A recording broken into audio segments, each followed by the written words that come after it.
Good time zone. It's me, DjDoubleT, here and existing with our continuation of a game that we've been playing lately, Tavern Talk. And hi, Nari. Welcome. Welcome to the tavern. And if you haven't been here with us since the beginning, Tavern Talk is a game that's an indie game where normally this tavern is run by Sune, but Sune depends, depending on the situation, shows up or doesn't show up. For now, I'm in the place as a bartender, where I get to meet a bunch of interesting people and see what I can deal with them and make them drinks. But how are you, Nari? Oh, and I also added a new command. I've been adding different things here and there.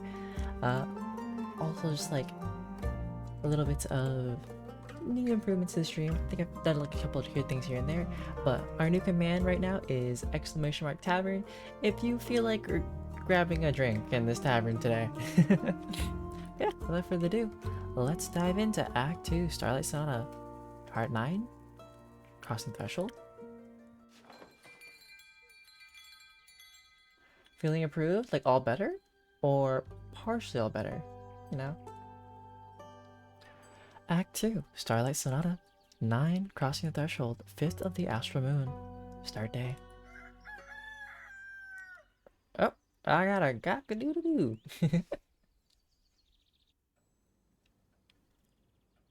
Oh, hey. Hi, Fable. Good morning, innkeeper. Could you make me a drink? I, need something to wake me up and help me feel agile again. Well, of course, Fable. In just a moment. Well, also, Nari, do you feel like grabbing a drink at the tavern today? What kind of drink do they want me to make? Oh, something quick and agile, that's right. Seek sunrise, first snow, thousand winds. Sailor's courage. Sunny breeze. There's so many different like drinks I can make potentially.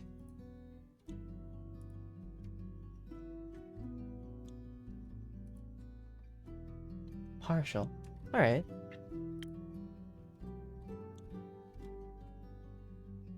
Oh. What secret did you pour, Nari? Alright, let me draw a swift strike. It's quick and zoomy, and that's all she asked for. A little bit of this. A splash of this for sure. Some of this. And a lot of more of this. All of them? Oh dear. Hopefully you took the bartender for that. No, undo. Hi. Ding ding. The drink is served.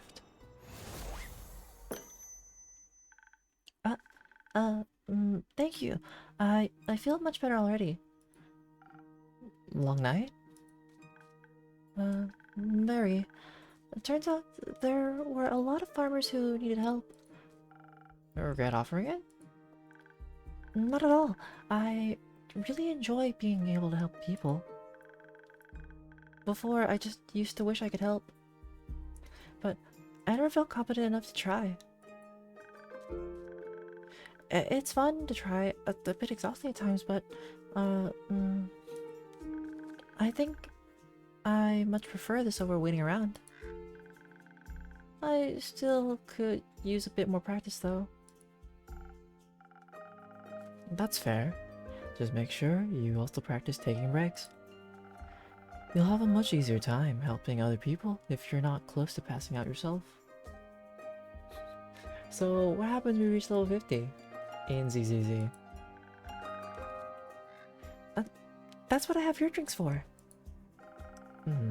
My drinks are not a gateway to burnout.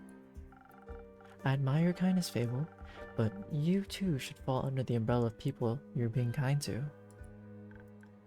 I mean, I am pretty good at falling. Uh, you're pretty good at a lot of things. I, I try. I know. Stay and have a rest now, okay? Okay. Thank you. Oh, who are you? A new face.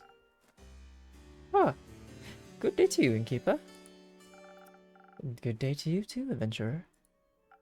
Yes, adventurer, that is what I am indeed. I come here seeking a drink.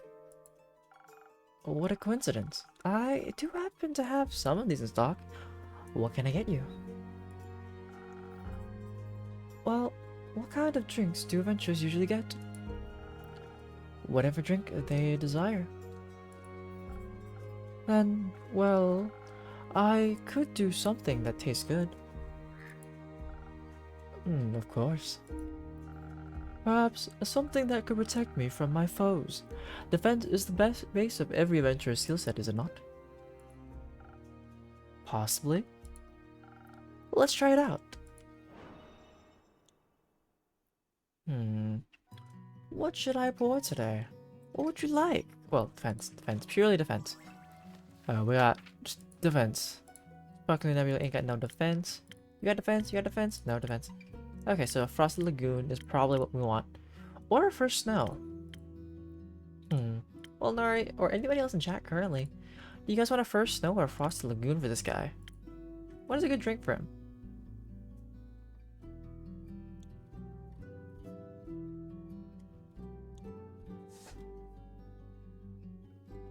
Okay. Oh.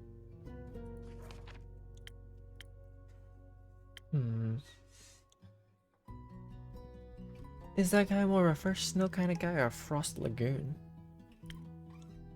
Frost Lagoon? First Snow? I guess I'll go with a Frost Lagoon. A little bit of this. Some of this. Then a splash of that. And then a splash of this. And a bit of that. And voila. Ooh, okay. Alright, undo, let's go. Ding.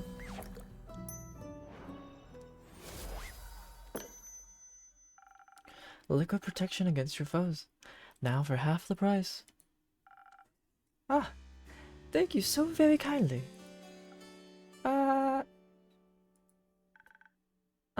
Do you like it? Well, of course. Then you should say so. I apologize. I forgot to do the thing where you say your words out loud. I get that. Now that you've acquired a drink, care to introduce yourself? Oh, how incredibly rude of me to forget! I am Gustav Archibald Richmond III, son of Lord Gustav Albert Richmond II and Lady Dorothea Bridget the 27th. Oh dear. An up and coming hero from Woodmore. And who might you be? Who might you be? The up and coming innkeeper of Zenith. Happy to have you here. Switches up accent just to match. Actually, that reminds me. Have I ever told the story about one time when I was working at a customer service shop? Someone had an accent, and like they had heard me like speak in my regular voice for a second, but for some reason once I heard their accent, I spoke back in an accent by accident or on purpose. And my coworker at the time was like, "Why would you do that? Why would you?" I was like, and I was like, I couldn't help it. Sometimes I go into like mimicry mode. Oh yeah. And I'm Fable, the Ashen Grove. Your fable? Oh, that's not right. Your fable? Yes? Is that a bad thing? The fable that saved Trigarin from the werewolves. The very same. Wow, what an incredible pleasure it is to meet you. I've heard so many things about you. Oh, good things, I hope? Of course! They said you single-handedly persuaded the Welf to give up his wicked ways and reunited a family. That's one way to put it for sure. They do have a way with words. Incredible! A true hero, indeed! They spoke of you helping with the aftershocks of the Starfall as well.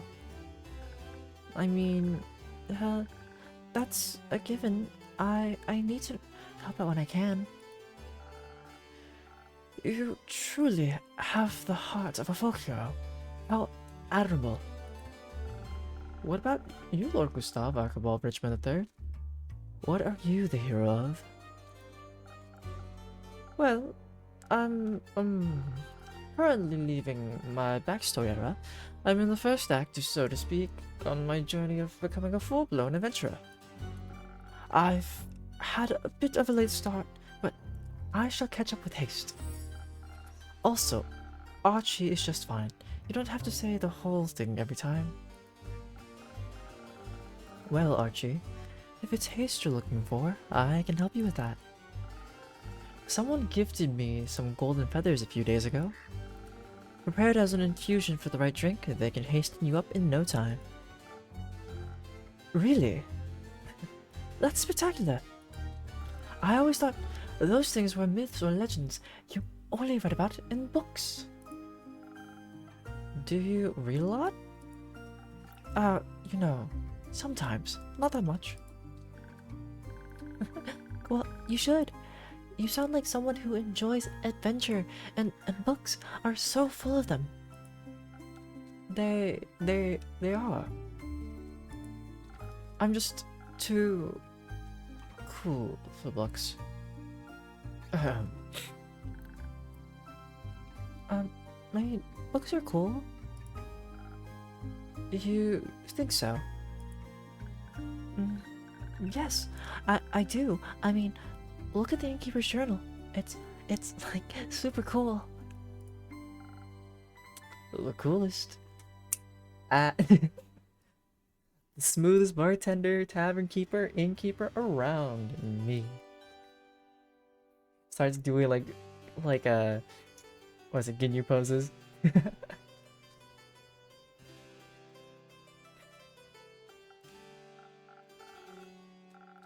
Ba ba da da da da da da.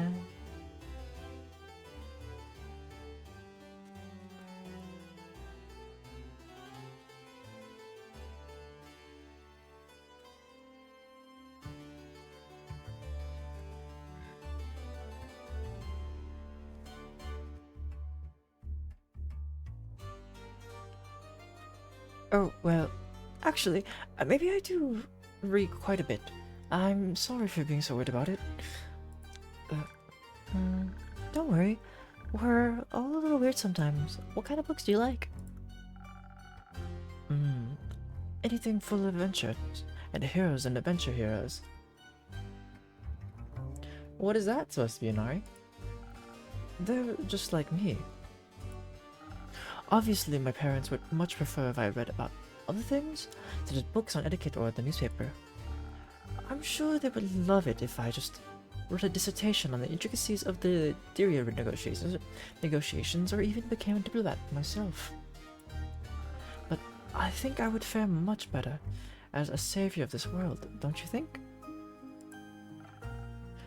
The Dyria negotiations? I'm unfamiliar. It's all terribly boring. They're renegotiating trade routes due to the collapse of a canal bridge that was hit by a horde of spinal rhinoceroses. It's not going all that well, because they can't agree on who should pay for the repairs, the mainland or Tyria itself. Just thinking about it puts me...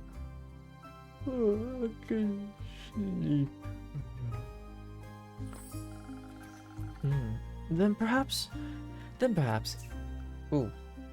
The innkeeper's starting to become accented again. Then perhaps we should get back to more exciting topics. Huh, I see. How do you plan to start off your hero's journey? Well, by doing something heroic, of course. What's something heroic I could do? You could start by helping the local farmers. They're still rebuilding their homes, relocating their cattle as we speak.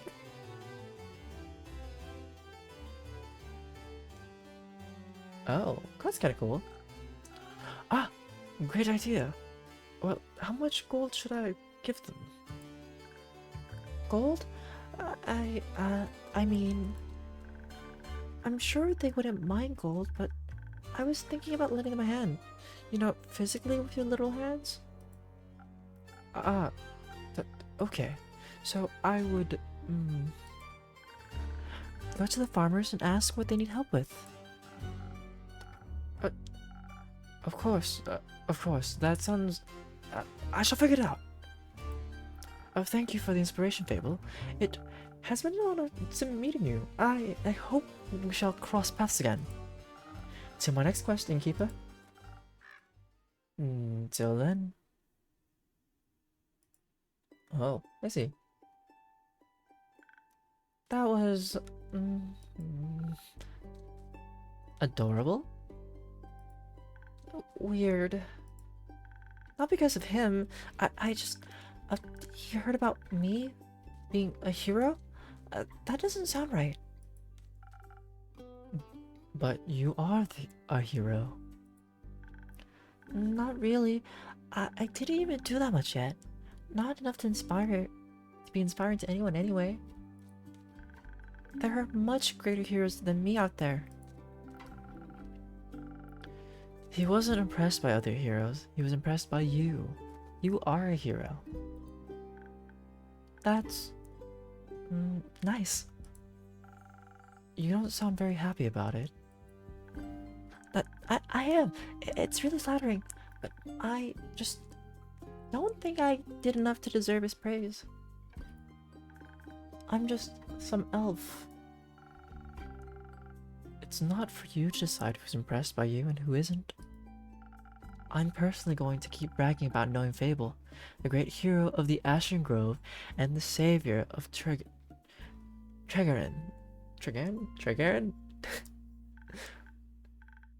Alright, I get it. Thank you, Innkeep. I'll try better to accept compliments. Good.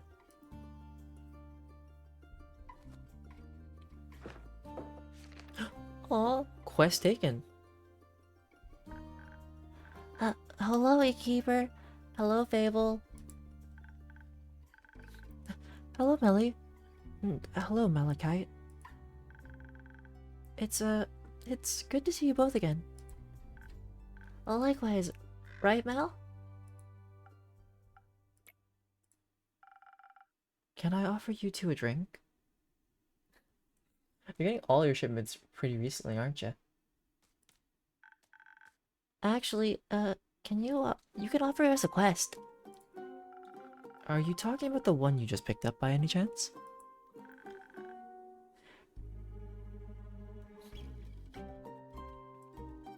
Your incredible deduction skills strike again. I'm only trying to match wits here. Listen, I have an innkeeper slash bartender slash tavern keeper's intuition. I know what my people want.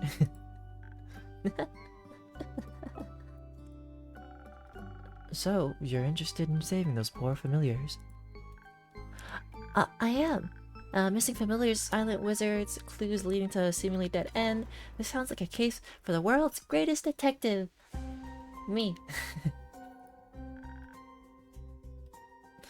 I'm glad. And her sneaky assistant. Wait, Inari, were you there for Melody's lore?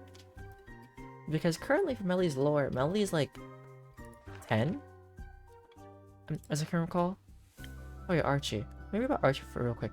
Archie's a human, age 24, he, him, swashbuckler, Winmore, neutral good, the hermit, arcana. Oh, right, forgot they're arcana based.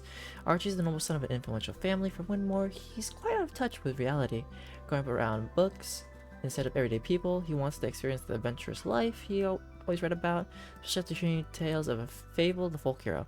But Melly, it's kind of sad. She's a Vukakin, 10, she her detective class, background of Zenith, alignment chaotic good, arcana star, but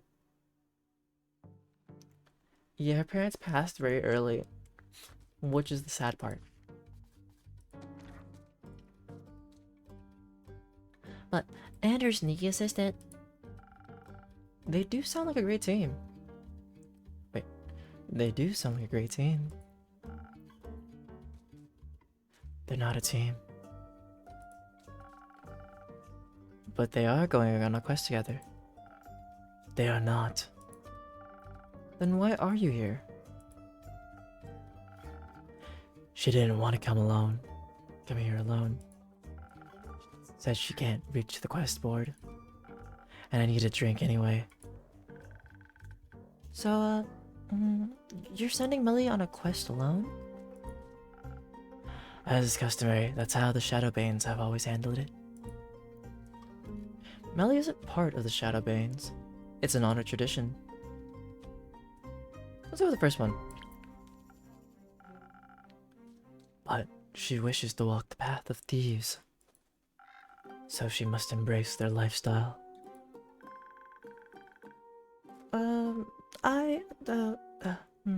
I think she's trying to walk the path of a detective. And that just sounds dangerous and negligent. I agree. You're not coming with me?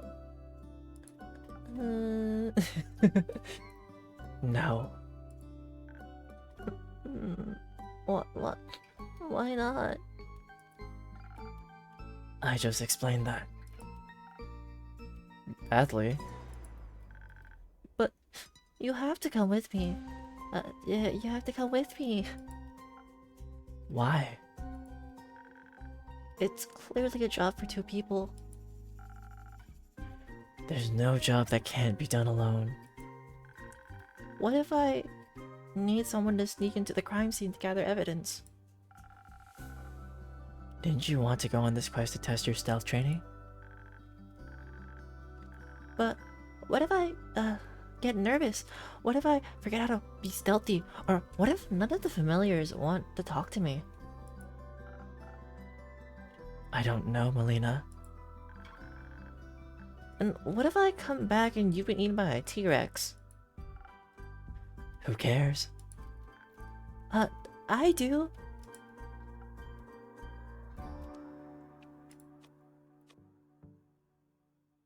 The T-Rex threat is much lower in Zoford. I think you should go with her. T-Rex threat is much lower in Zoford. Maybe that's the option.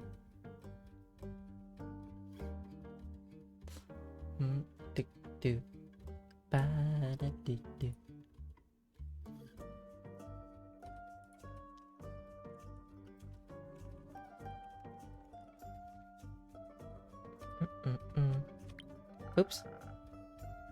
Oh, I picked the second by accident. Alright. I think you should mind your own business. And I think you should make better decisions. Melly's right. You two make a great team, especially for this case. So stop hiding from the imaginary T-Rex of emotional vulnerability and just go on this familiar themed vacation. You might even enjoy it. I'm just saying. Listen, Alina. Even if I wanted to come with you, I couldn't. I've got obligations, things to do. You're a thief. You don't have fixed working hours, and you don't have any other friends waiting around for you. Hi, Zeno. How are you? Maybe not, but I do have a sheepfish to take care of. You have a sheepfish? Also, welcome. Feel free to grab a drink. We have a new command because I'm adding more commands into the stream. So if you want to drink with your cheesecake and see your outcome, you're more than welcome to type up the command !tavern. Or if you want just a drink, you can also type up !drink. But because this is Tavern Talk, you gotta get a drink on the tavern. Oh. Okay. Alright. You only got water. Hey, at least you got water. You're healthy. Inari got a...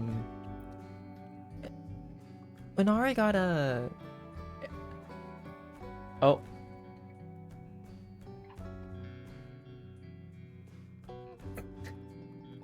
Oh no.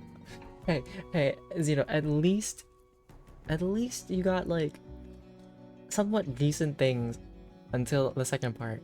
Because Inari drank a bit and spilled all her secrets. To me, the tavern keeper. At least for today. And there was a lot. There's a lot of secrets.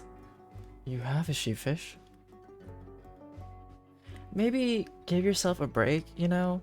Sometimes you should drink, take a break, and then have some food, and then get some drink in a bit. I think there's like limitations to how many times you can do it instantly, so take a break. But if you don't want to get a drink from the tavern, you can also get a drink.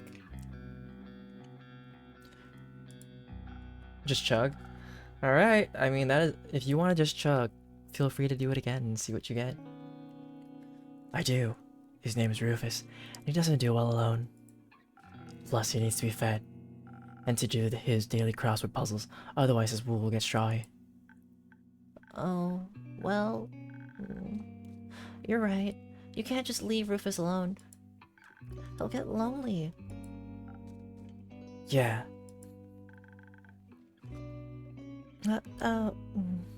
I could take care of Rufus. What? Well, I live nearby, and I'm very good with animals, and pretty decent at crossword puzzles. That sounds like an excellent idea. What if Rufus doesn't like you? Oh, but Zeno, if you're snacking on a cheesecake right now... Anything after the cheesecake? He will. Certainly after one of Fable's famous lullabies. You sing? Sometimes. Maybe you can sing a song about how Mal and Rufus got eaten by a T-Rex while the familiars booed me out of town? Alright, I'll see you in a second.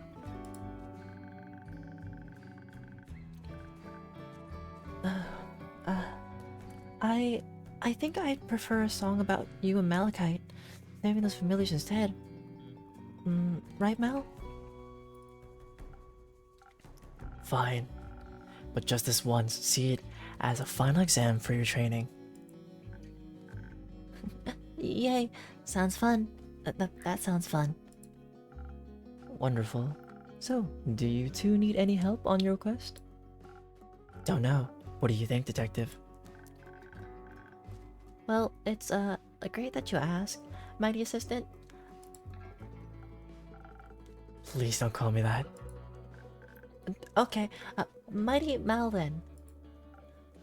No. How about John? Sure. So, John, thanks for asking. I have studied the quest given to us closely. And I have come to the conclusion that there's only one option.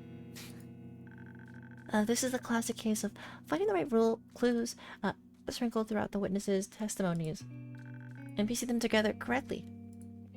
And the townsfolk, the wizards, the familiars, they'll all have different conflicting information, and we'll need to collect it and untangle it all to see the whole picture. But to achieve that, we need to be charismatic enough to get the truth out of them. And for those who still refuse to talk to us, out of guilt or fear, we'll need to activate our stealth powers find those hidden clues ourselves. Also, uh, mm, we we should quickly we should be quick so they can't destroy any evidence. I can offer you some golden feathers. They do come with the sweet aftertaste of haste. That way, you should be able to make it to Zoford much quicker. Ah, great idea! I think you underestimate the severity of the situation. What would you suggest instead, John? I agree with the stealth part. We could use a hint of dexterity to make sure we remain unseen for as long as possible. But I believe our focus should be on overpowering whoever is responsible for this. If they're making familiars disappear, they won't be interested in a discussion. Not a fair one, at least. We should fight first, ask questions later. I guess you got bored of the stealthy approach. Different problems require different solutions.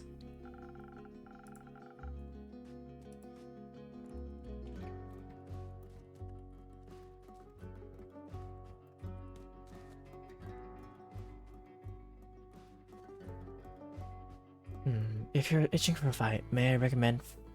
Oh, wrong voice. If you're itching for a fight, may I recommend Phoenix Chilies? Some fire resistance could be a big advantage against wizards or familiars. Whether fireball or fire breath, you wouldn't want to walk in unprepared. Does Andu have fire breath? Technically, yes, but he's usually too lazy to use it. It helps a bunch with roasted marshmallows, though. I'd love to try Andu's marshmallows. I'll see if I can set something up when you return. Hopefully Andu's not like passed out or anything, but I can work my innkeeper magic. Oh, well, thank you. I think some s'mores could also help convince those familiars to help us. That's ridiculous. Dagger would be far more convincing. I think both could work. Innkeeper, what do you think? They definitely need a little bit of dexterity for sneaking around, but what should they pair it with? Haste for a quick arrival and charisma for smooth talking, or pure strength and some fire resistance? Let me think about it. I'm thinking about the haste route, just because it is, you know, it's Melly's first time. She should experience like just on her working on her deductive skills. However, on the other side, if things go wrong, at least they can defend themselves and go bam bam. But I think that if they choose the approach of punches and ask questions later, it's just gonna be, you're gonna get words that you want to hear out of fear rather than, but who knows? Either way, either thing can go wrong. I'm thinking about Zoom Zooms. Charisma and Zoom Zooms.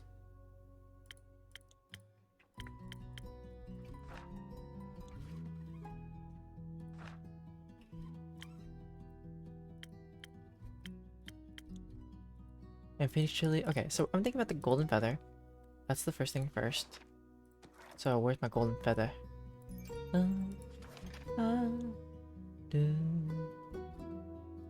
where are my drinks? Aha! I want charisma and speed.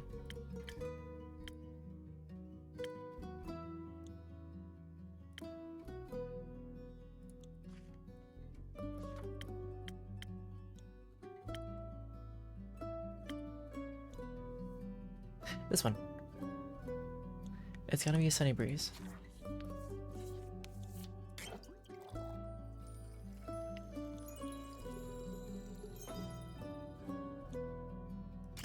A splash of this. Oh wait, no, it's already there. I was like, whoops. Shower dish. Oh right, that one gives a negative. There you go. A sunny breeze. I hope it's good.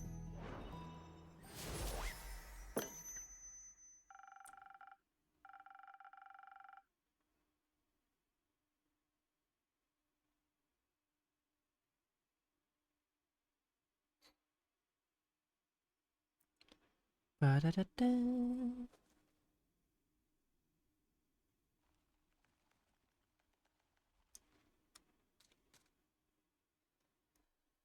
I think this case needs a delicate hand. The best detective work is achieved through clever conversation. Huh, you're smart. I need some water. Where's my water? Doing voices takes a lot out of my throat.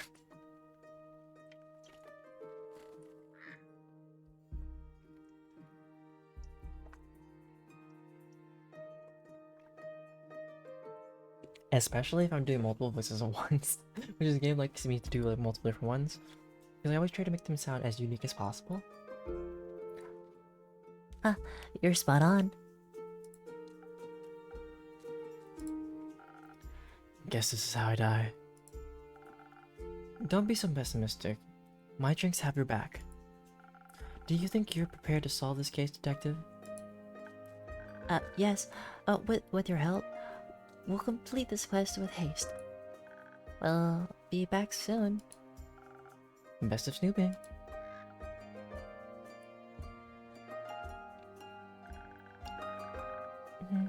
I should go with them to pick up that sheepfish before they disappear into the night.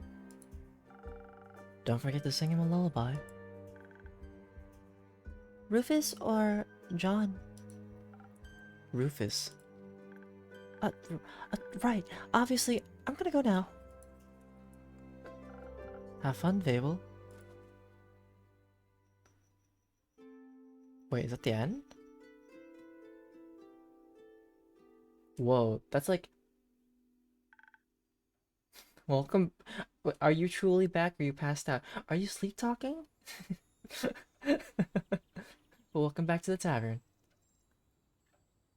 Oh, Chrissy, you're back. What voice did I give you last time? I've met you last time. Or not.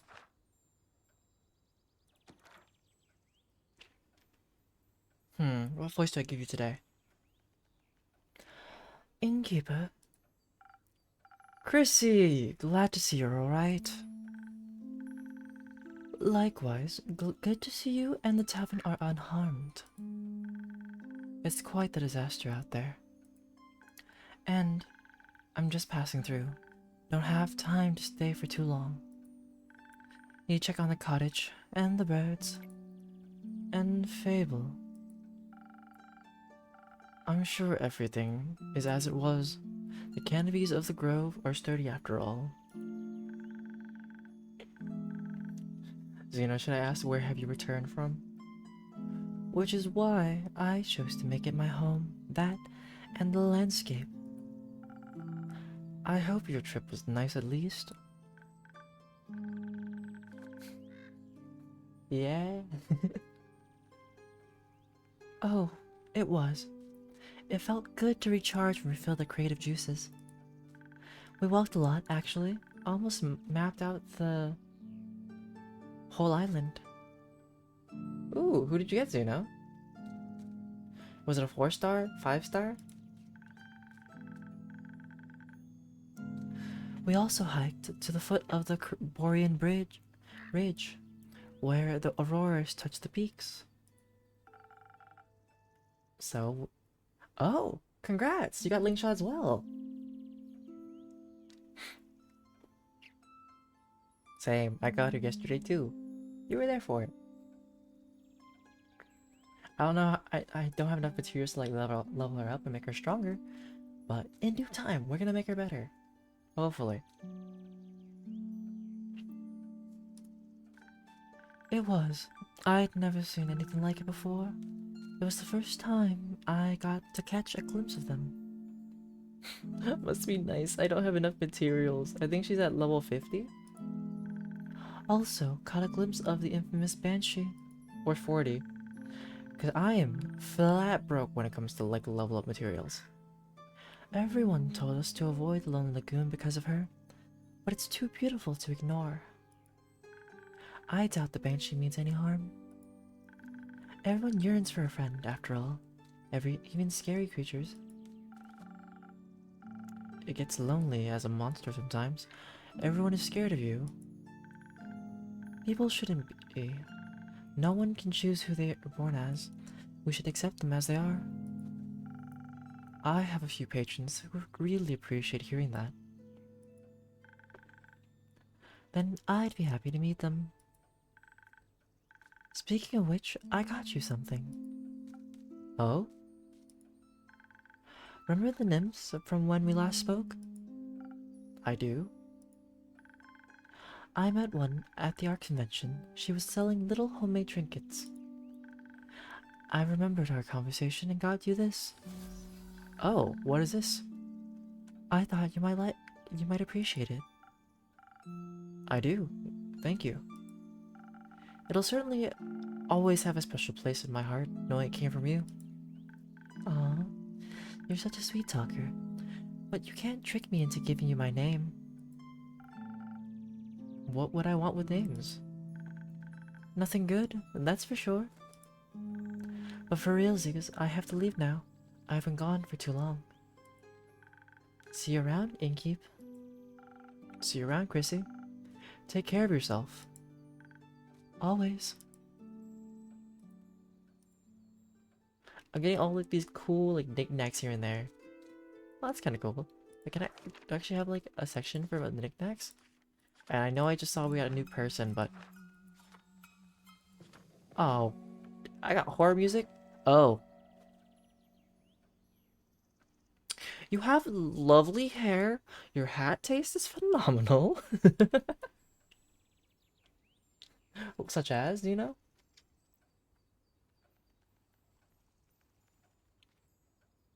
But hello. Baya, good to see you again. It's been a while. Yes, a while. A while. 6,000 years. More like 2 months. Oh, I thought I had hibernated longer. You hibernated at this time of year? It was for the Bloomtide Festival. It happens near my swamp every year during the dreary moon. Druids and bards join together in search of the moon pools for 2 whole weeks. They dance, they laugh, they scatter pretty little flowers everywhere. They hope if they can satiate the land, it will lead them to the reflection of the cosmos. Ooh, okay, Well, I hope those go well. You mean the set of mythical lakes that's said to reflect all of the 7 moons at once? Yes, ever since the Twilight Chasm portal opened up with them a mere 30 years ago, travelers have become increasingly obsessed with bathing in their beauty. Such festivities sound exciting. No. They are loud with their songs, and they're arguing about getting lost in the endless maze of the marshes. They walk around with torches of burning ember that they swing too close to my precious vines. Why would you bring fire into a swamp? It is a little rude. Exactly. You know, I tried to join them one time. Their dainty flowers intrigued me, and I snuck up to them, dressed in my prettiest poison ivy, adorned with thorns of the undying trees. And you know what they did? What? They chased me away with their fiery brooms, chanting, "Demon, be gone," from the top of their tiny lungs. So now I hibernate every dreaming moon. That way, I don't have to listen to the jolly tunes. Maybe you should give them another chance. Maybe you should chase them out of your home. Give them another chance. I know why it's hard. Maybe we have one of our friends come along and help out. Very few Gaians are familiar with the creatures of the bogs. Only with the stories about their bone-crushing teeth. What's wrong with bone-crushing teeth? They think you might want to crush their bones with them? Ah, but that would be so rude. They don't think that way. But I think if they got to know you, they'd like you a lot. After all, you make the best flower crowns in all of Gaia, maybe even in all of Asteria. Those sound perfect for a festival. You might be right. Maybe I'll greet them with some flower crowns next year. I could even open up a seasonal flower crown store. I'd definitely buy one. But right now, I'm awake and thirsty. Do you have swamp water on the menu today? I'm all out, sorry. Too bad. Something else then. Do you still have those drinks that make you as sturdy as tree bark, in case there are torches that come near me again? In fact, I still do. Give me one moment. I'll be right back. Alright. So they want a lovely recipe. Something with armor, not armor, protection. Oh, Baya. Baya the Swamp Witch. Oh, Baya, excuse me, the Swamp Witch. Bog creature, 555. Pronouns she, they. Class, druid. Background, new swamp. Alignment, chaotic neutral. Arcana, the lovers. Oh, that's interesting. Why the lovers? Oh, and a scandal in Zoford. Alright. So they want a armorous drink. What can I provide? So we have First Snow. We have Frost Lagoon. Anything else?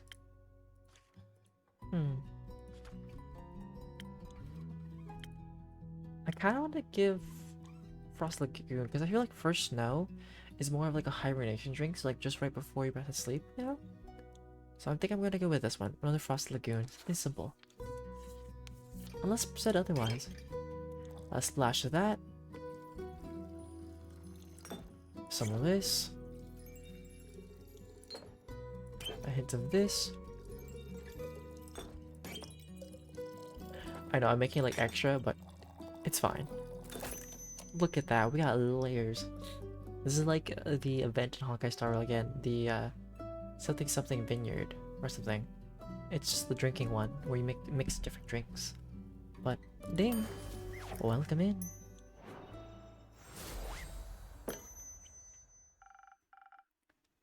Liquid tree bark just for you. Oh, delicious. I feel I could devour any torch now. Ooh, the puzzle with the lasers are pretty fun though. Oh, you're doing like the event with all the puzzles, right? Thank you, innkeeper.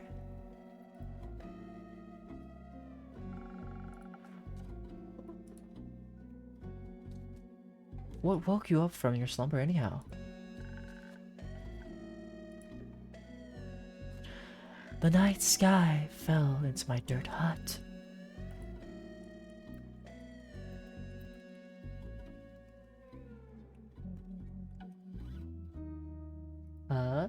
Ooh, okay, on hard mode. Yeah, for that event, I thought about doing it on stream, but then I realized, no, I'll just do it off stream. Because, like, those puzzles are so rapid fire and easy for me to do, for the most part.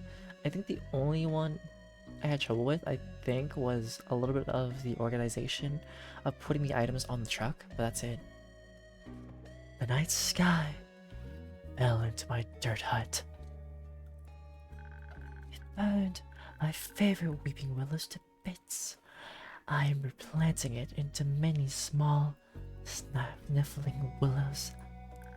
They are feasting upon the ashes of the stars that try to extinguish them. It's a powerful nutrient. Sounds tasty. After the trees and winds and pillbugs calmed down, I had planned to go back to sleep. All that calamity made me awfully tired. But when I tried to sleep, all I could focus on was this feeling spreading in my chest. Heartburn? Loneliness. I thought I should get out there and advertise my new spa. Because only crickets were visiting, and they aren't very good at marketing. You know, maybe if people visit me instead of me visiting them, they won't chase me off. So I went to where I knew people could use my services. The werewolf camp in the Ashen Grove. I didn't want to intrude on their personal space, of course. So I just hung the coupons up on pieces of thin, red string in the nearby canopies, together with some jolly little bells so the wind would announce their presence. Like little spells that draw you towards the nearest mud mask. I hope they'll visit me sometime. I didn't know you opened up a spa. It's new. I want to share my flowers and mud and pools with everybody, so we can all look beautiful together. That sounds wonderful. Baya? I agree. Can I leave some of my coupons here? No. Yes, of course, Baya. We have been acquaintances, friends, for however long you've been at this lovely little tavern for. Thank you. Please hand them out to all your customers. I will happily share this fantastic offer with them. Smile. You could also just come here more often and hand them out yourself. Ah, but there's no one else here. Except the jackdaw. Do you want a coupon, little creature? I will leave you one in your nest. No one's here because it's almost closing time, Baya. You have to come earlier. During the day, or earlier in the evening, or during events. You're more than welcome here, because I own this place and I know how lovely my patrons can be at times. But there will be people here. Yes, I believe that's the point. Too scary. I shall go now. Don't forget to hand out my coupons.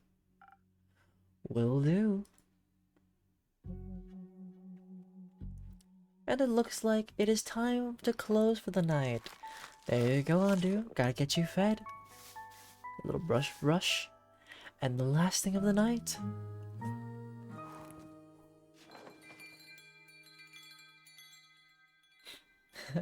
Hi, Melon. Welcome.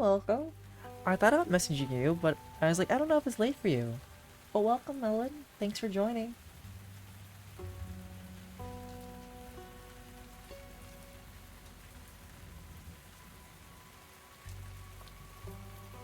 Melon, we have a new command. Or, well, since you're at my tavern, you are more than welcome to use the command !tavern to grab yourself a drink.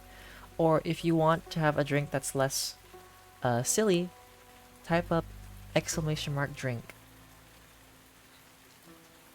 Oh yeah, Zeno. That's right. How was your birthday? I know you fixed up some car and stuff, but did you do anything else? Ooh, okay. Well, you have to type !drinks, and you can get yourself a drink. At least in chat. Oh. Alright. You paid me, I'll take it. Thank you for the tip.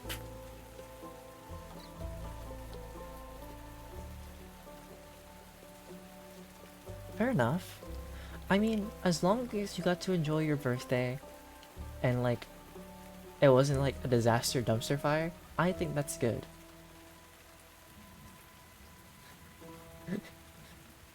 Your drink is also shiz or shy? You know what? I think it's still Xeno's birthday technically. Because Xeno, like, told me about their birthday the moment it hit midnight for them.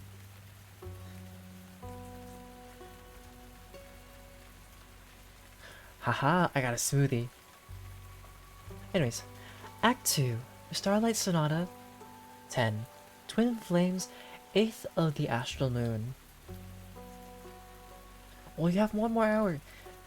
One more hour for your birthday. You're allowed to do whatever you want. That's not true. I mean, I feel like if you don't know what to do for your birthday, the best thing to do is clock in those free coupons. Those free item coupons at specific food places. Because if it's free, take 565. I'm kidding, no. If it's free, take 3. I think that's also how I feel about every time I go to the grocery store now.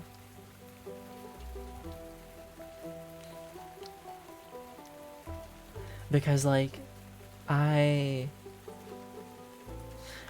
go to, whatchamacallit, I'll go to a place called H Mart, and they'll have, like, fruit samples every now and then, but the one consistent free sample is their marinated, like, short rib, and, like, I always, like, if I'm there with someone new, I'll always get a free sample, but if I'm there by myself, I get a little subconscious about getting the free sample because I'm like, I'm literally here just for the beef that I'll probably never buy.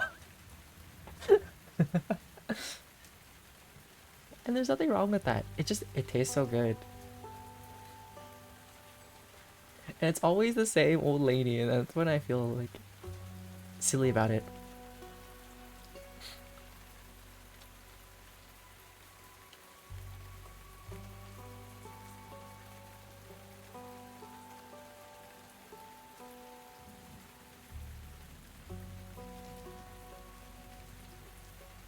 Oh yeah. Zeno, if you spill a third drink, I'm gonna have to ask you to clean it yourself. Thank you in my tavern. Alright, let's start the new day. And I might have to start charging you for the glass too. I'm just saying. I know it's your birthday, but there's a limit, you know? Oh, it's Jade. I forgot, Jade is a turtle with a septum piercing. What voice did I give you, Jade? Hello, innkeeper. Hello, it's been a while since I've seen you around. A whole week to be exact. Did you already miss me? A little. Cute. I got my hands on a job all the way over in Dyria. Seemed like something relatively easy but well paid. Or like something too good to be true.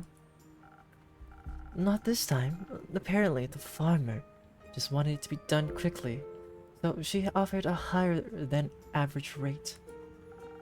Sounds like easy money. Yeah, I wish. Yeah, I wish. Oof. I'm trying to figure out what accent I gave Jade last time, and like what fits. Because I keep thinking of Jade as like somebody who is very like calculative but strong. You know, I think I could use a drink first. something that'll loosen my tongue. I feel like this job has drained me of all my social energy. Only if I get to hear the rest of the story. Sounds like a good deal to me.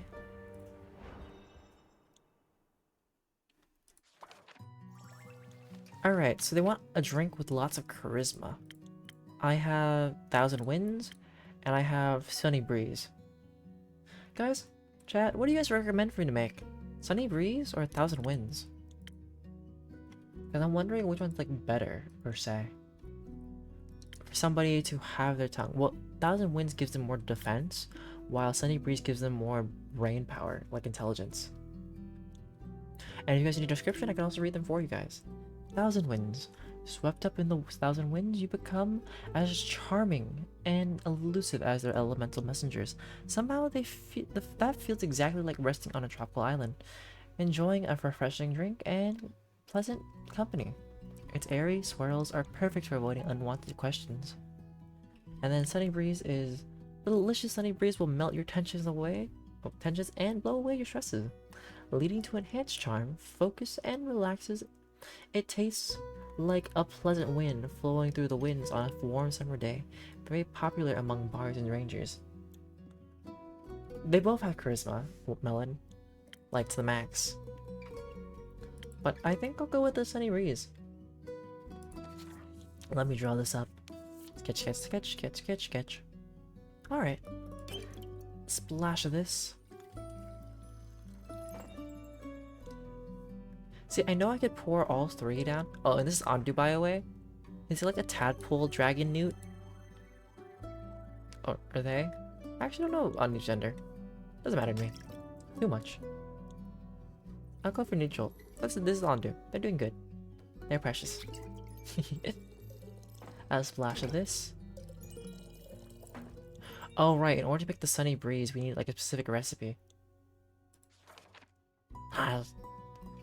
Andu says hi. I need a specific infusion. I think it was this one. Right, it's this one. I need to put this in order to make it properly. So here you go, Andu. Have my mess up. There you go. Alright. A little bit of this.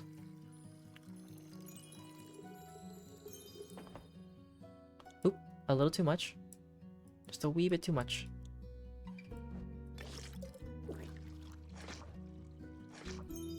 Alright, and then a lot of this. Haha!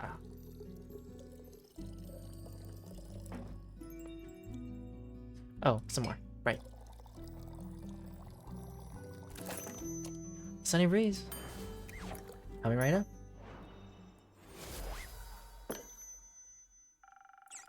Let's hope this suits your taste. Your drinks never disappoint. Glad to hear. But seriously though, like this turtle with a septum piercing. Like, I don't really care for septum piercing that much, but for some reason this turtle's really rocking the septum piercing. I can definitely feel my charm coming back to me. I made you a drink, and now it's your turn. Tell me about your latest job. Fine. A deal is a deal. Told you the client's a farmer, right? She has a large flock of two-headed sheep. Apparently that darn starfall damaged their barn, and they somehow managed to break out of their enclosure. Didn't think they were that clever, honestly. Must be the two brains.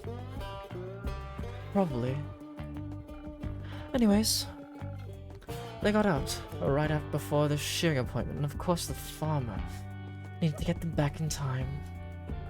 Especially considering the rumors surrounding Dyria at the moment seems to be a dangerous place nowadays. Apparently, an unusual amount of cattle have been going missing these last few weeks.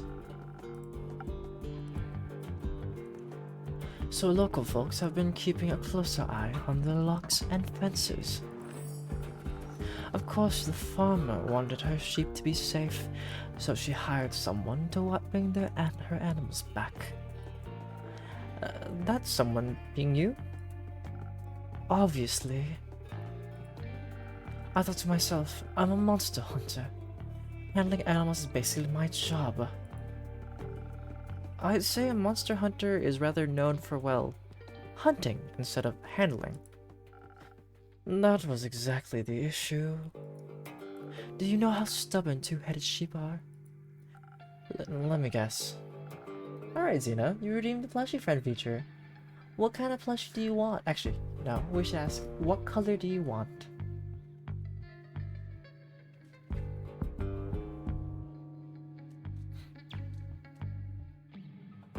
Red. Alright. We only have really one red plushie currently, but I think, let me search. I'll be right back. And Anari decided to remind me of the push-up goals. The audacity to remind me that I have to do these things.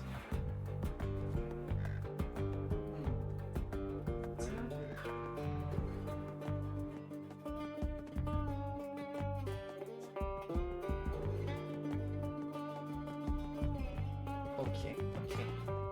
This is what we got. This is the only one that I got that is red, unfortunately, but it's an apple bird. And it's from the Tropicals too. Apple bird. And they shall sit here. Now, Bob. Alright, Xena, are you gonna name everything of mine that doesn't have a name established yet? Bob. Let me try to get like a certain amount of these done real quick.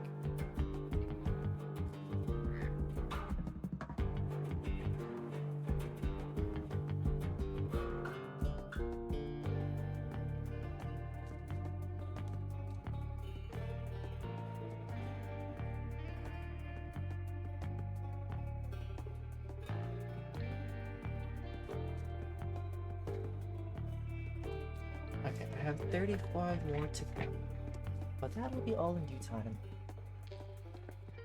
You know, earlier I could have gotten a new chair because I had seen somebody leaving like a chair out there that I could have had, but like left as free.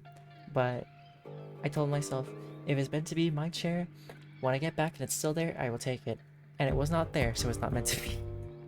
So in the future, I gotta think about if I want to invest in like a really good chair. Potentially.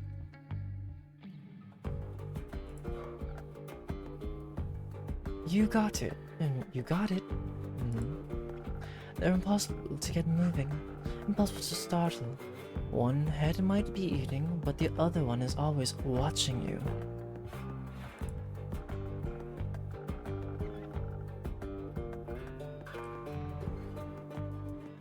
But you did it right, I suspect.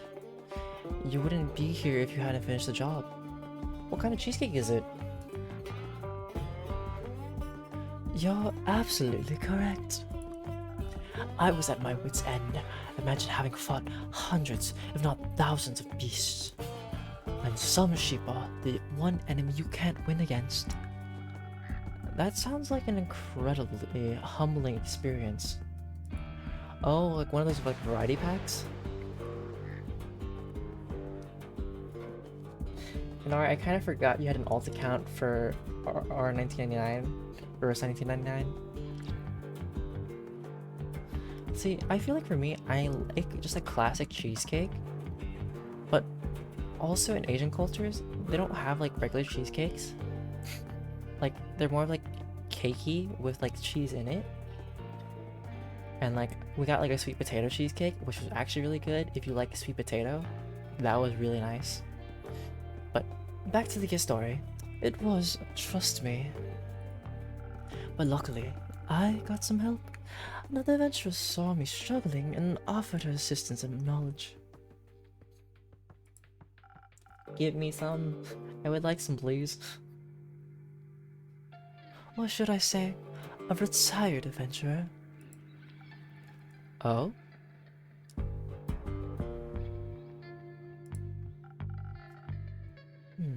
Yeah.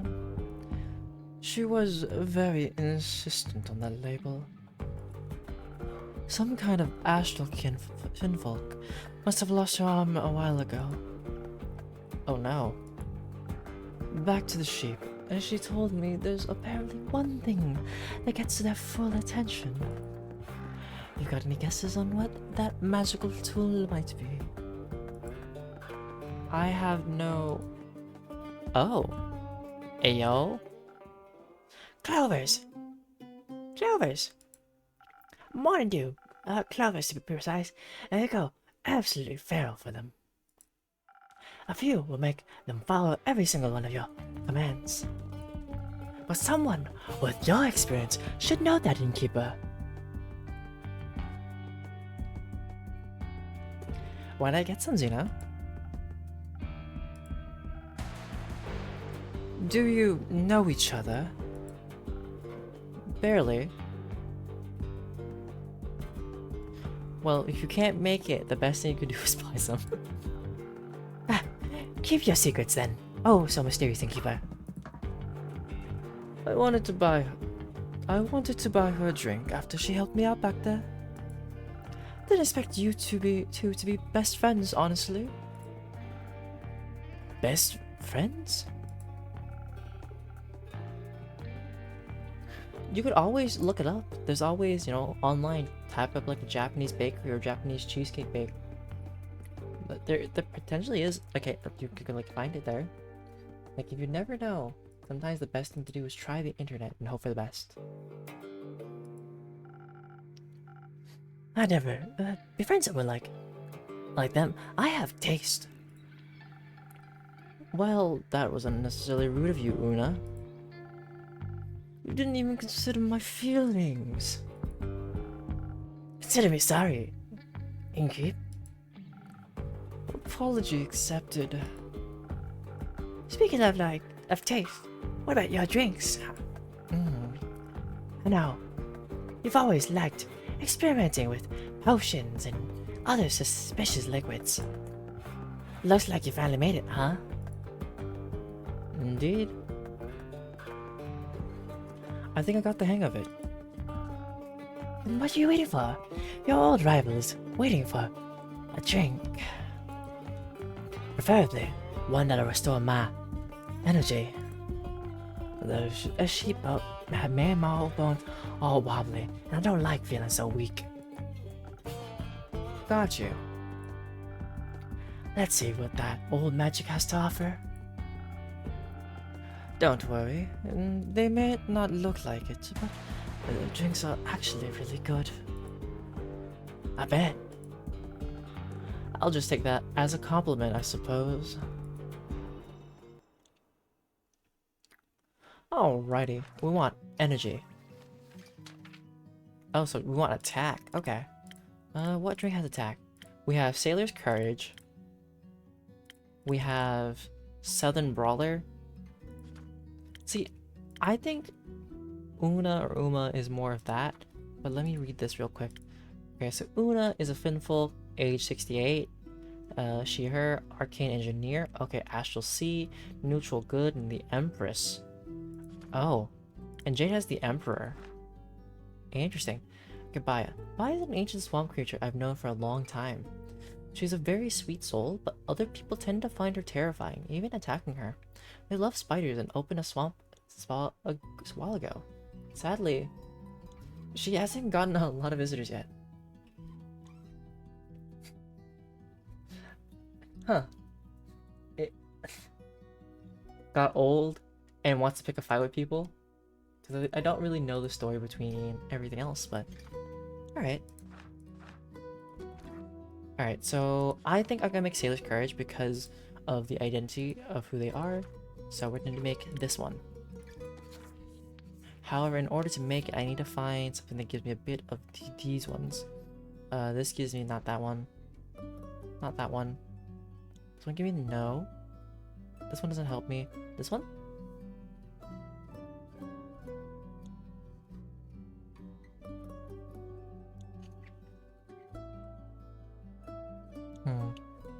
Guess it'll be this one.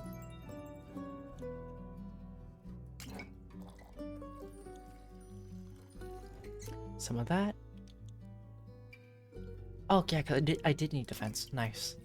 A splash of this. And a lot of this. well, I say a lot. Sailor's courage. Alright, your drink is coming right up. Ding.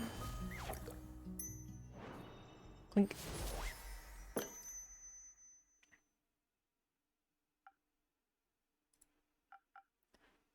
Oh.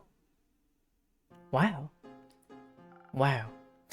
Sorry. I think about this saying like, wow. Impressed? Don't get cocky now. You don't have to be so shy. You can just admit I've improved. So, Una, Jade told me you're retired now. Had enough of the adventuring business? Absolutely. I wouldn't want to have anything to do with that anymore. I've completed enough quests for at least 2 lifetimes. Oh. Well, thanks, for paying for your drink and just leaving. I hope you enjoyed your little drink. And yet, you decided to help Jade. I guess you'll have to come back at some point. No more drinks for you today, I'm guessing? Ever had to handle a 2-headed sheep? Not yet. Lucky you. Lucky you. All of them? Even the broken glass that you left in my tavern? On my floor? I see over here on this left-hand corner, I see some, like, marks of glass over there. Just kidding, struggler. I watch her. I couldn't watch her struggle with those stubborn beasts any longer. But this was a one-time exception.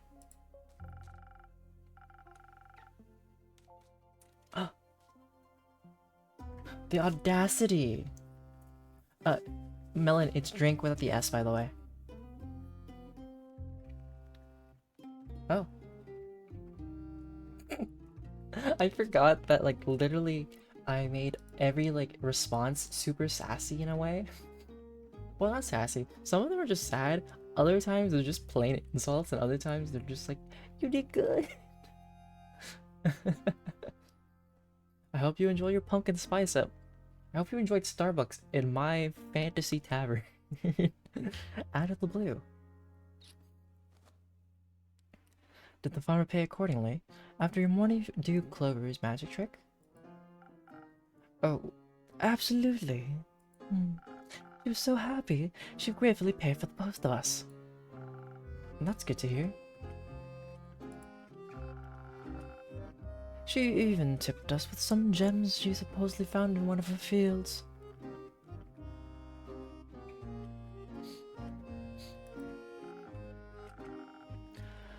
But I'm Maida.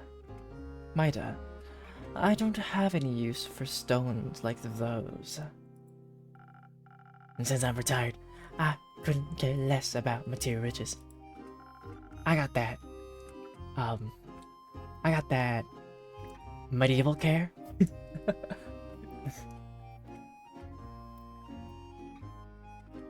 So we figured we'd give them to you instead. But I wouldn't tell that pretentious blonde dragon priestess if I were you. It is like a blasphemous gift. Oh, divine gems. A little blasphemous indeed. I think I know the right way to use them. Thank you. Don't mention it. Don't mention it. Now that we're done here, I can finally go back to crocheting for the rest of my life. Didn't get this hook in for nothing. Of course, I also occasionally forgot to rip some youngsters off while playing cards. I haven't lost a game in at least 4 decades. Dang. She's lost a game since she was 29. It's crazy. Citrine, okay. This rare gemstone can only be found in the well-hidden eastern parts of the Forbidden Valley. Citrine is said to be favored by the dragons due to its incredibly divine properties. Blessed with the divine magic of dragons, adventurers will have a much better chance of fighting the undead or any other unholy creatures, or any creatures really. Okay. Una. Alright, I've been rivals for Una long before the story even began. She was an adventurer back then, but it's retired now.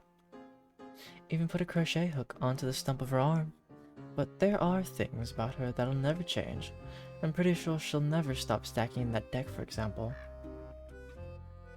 So healthy. It's like, Xeno, you're back already? You just left after paying for that one drink. And then now you're back? After you didn't pay me for those other drinks and those broken glasses?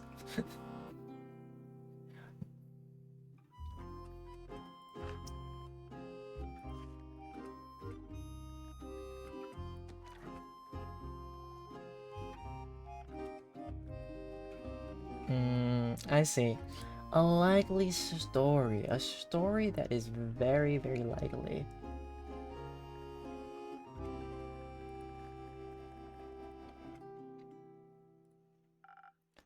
That's remarkable. That's remarkable. Or impossible for someone who's only playing fair. I think your lucky streak will end with me today. I've also never lost a game in at least a decade. Are you challenging me to do it? Absolutely. And whoever loses has to pay for the next round of drinks. That's the spirit. I like you, bounty hunter. But don't come crying to me after I annihilate you. You wish. Jade, be on guard. Una, be on guard. Why should be Jade be on guard? I think Una has her own ways. You're worried about me. Cute. I just know for a fact that Una is a master at cheating. I doubt that's changed. So you're saying you've lost against her? More than once, yes. Pathetic. Hey, you talking about me? Listen, Inkeep, if your opponent is obviously cheating, like she was, you can't beat them fair and square. You gotta beat them at cheating. Now, watch how a real master does it.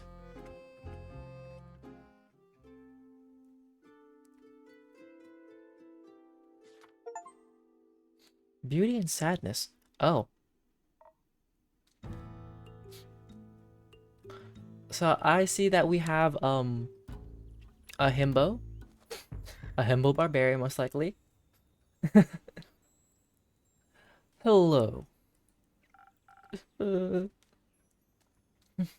Innkeeper, I have returned. Welcome back, Miss Anwar, and welcome. This brave adventurer's name is Claymore. He offered unexpected support during my quest. I'm happy to hear that. Thank you so much on behalf of, the world. Yes, of course, the world, Mr. Clay. Just Clay is alright. Alright. The luscious golden locks and I. The luscious golden locks. Are you okay, Clay? Yes, I'm just a bit sad, but that's okay. Not every day can be sunshine and ferrets. Yeah, we don't have a lot of ferrets around here. Sorry. It'll be okay. One's first quest can sometimes be a bit much. It wasn't my first quest. I just don't like when there's fighting. You were very good at it. I know, but I like it more when we all get along in the end. Evil can't be reasoned with. Not everyone you disagree with is evil.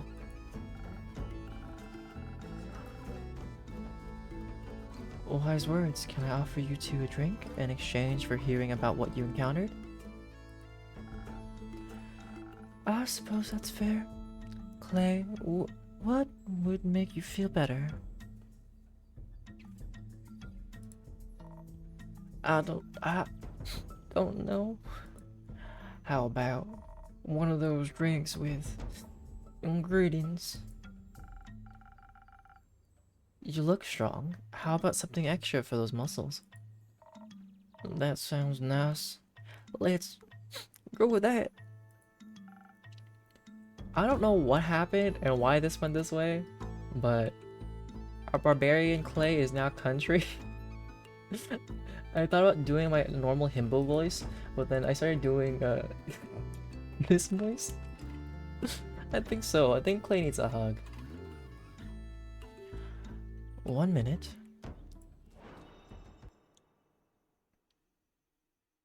Why would I give him hot sauce, Nari? That sounds mean.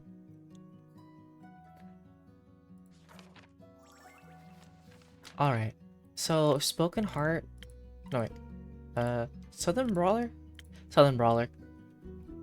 That's what we're gonna do. We're gonna do Southern Brawler because for some reason I decided, okay, here and here's your hot sauce. That right enough for you? A splash of cooling sauce. Here's some acidity, and here's more hot sauce. The Southern Brawler coming right up. Ding.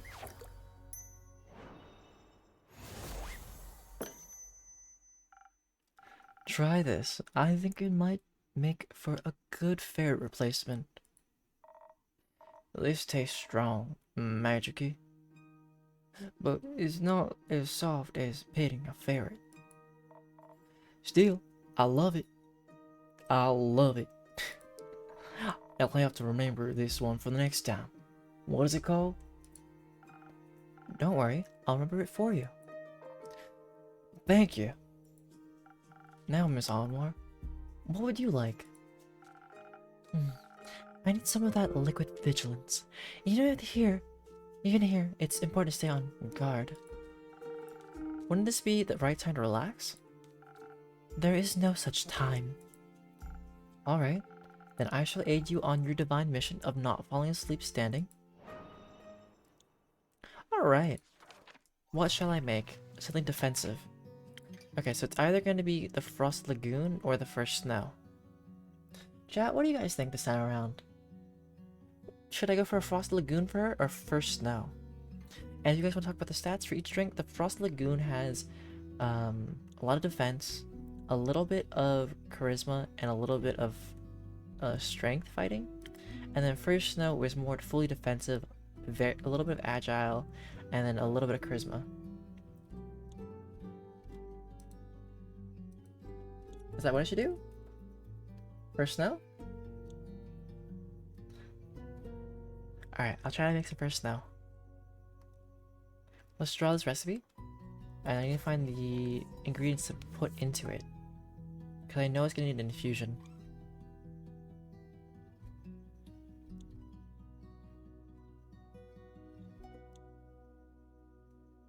Probably this one. I don't know, there might be people in chat who would object to. It is objective, subjective.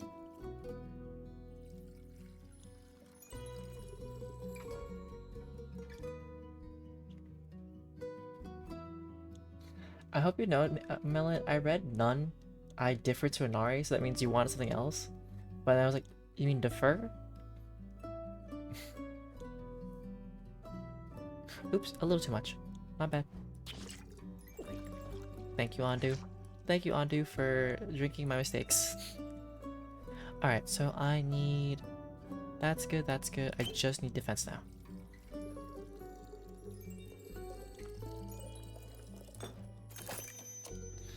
So, you know, why do you need something luck right now?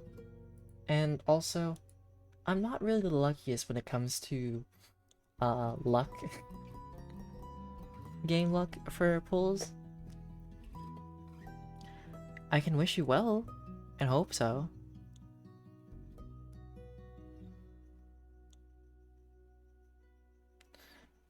Topaz? Is Topaz right now? That's not true, Inari. I had built like 40 pity before that. But it was my first 10 pull on that banner. Alright. You know what? I won't tell you what I think, but I wish you some good pulls, at least for something that might be useful.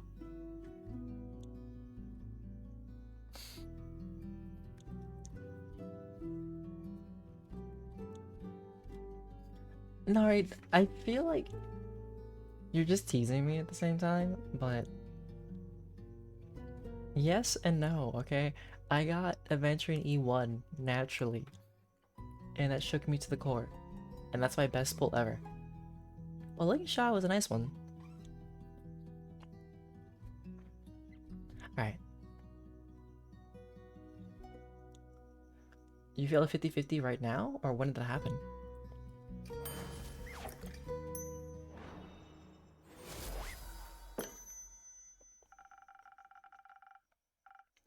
Some liquid vigilance diluted with some delicious secret ingredients. Enjoy. I could do with something less diluted, but you're right, it's delicious. You got a light cone?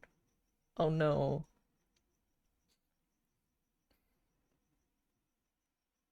Zeno, you keep paying for drinks and leaving. You know, it hasn't even been a new day. I feel like Zeno goes out for 5 minutes and it's like, never mind, I want another drink. Comes back in, pays for another drink, comes out. It's just a repetitive cycle of like, never mind.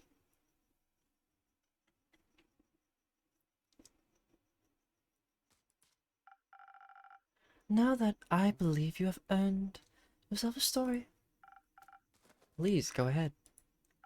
Clay, do you wish us to want to start? No, I think you should go first. I missed your whole investigation. I suppose that is correct. Well then, as you already know, Innkeeper, I plan to start investigating right here in Xena. Specifically at the Fallen Westgate. It was a depressing sight to behold. So I've been told.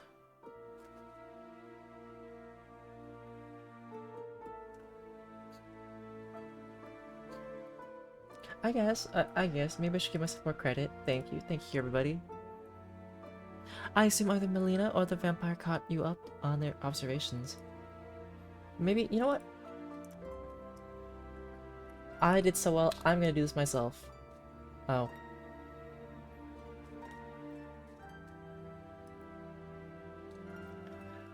I want the one option that's supposed to be there, but it keeps giving this option of drank a drink and paid for it and left.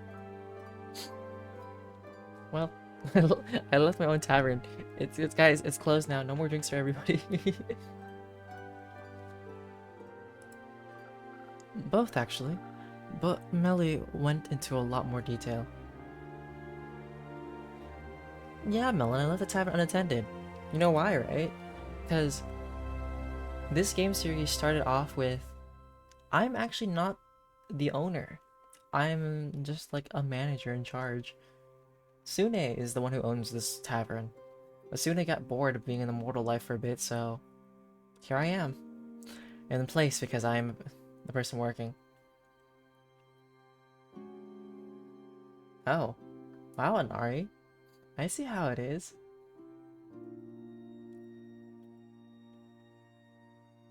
Oh yeah, some other commands you can use. I think you could do matchmaker. Exclamation mark matchmaker. Or... and then the person's name. Like at their name. You can see how much you like match with them. Or you can do love beam to see how much you like chat today. It's really funny. Mostly about those wildfire badgers. Ah, yes. It was reckless of them to sneak after me like that. I'm glad I was there to save them.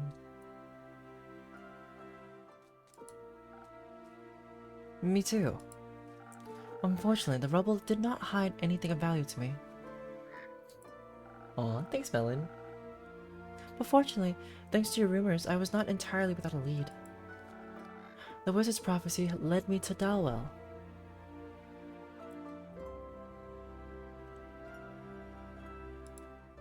Or should I say the Abandoned Isle, or Fairweather. The name changes depending on who you ask. I didn't know it had that many names. I always just called it Kilby Island. Why? Because it's shaped like one. probably the smartest approach. Kelpie Island, or Fairweather, its name means very little to me. Its local settlement of Fae was much more relevant. They built everything into the giant sequoia that holds their portal to Avalon. Their portal is in the tree? Yes, right in its center, they call it the Horizon Tree. It's beautiful. The Fae themselves were not as helpful as I'd have hoped. They didn't seem to understand the severity of the situation. Alright, I'll see you in a bit. Instead, they were much more interested in trying to sell me the rubbish. Kept going on and on about how I desperately needed one of their acorn amulets. When I inspected one, the magic was so chaotic, I could barely concentrate on its aura. All it gave me was a headache, so I passed on the alleged grand opportunity. Seems like you missed out on a great deal. Seems like you dodged a scam. I'll go with it a good deal. The protective magic of the Sealy is no joke. It could have guarded you from squirrel attacks for the rest of your life. Dragons, you sound just like them. I think an acorn amulet would be nice. You should make one. That'd be fun. Would you enchant it for me? Anytime. Anyhow, when I rejected their offer, they told me I was worse than an astral humpback whale.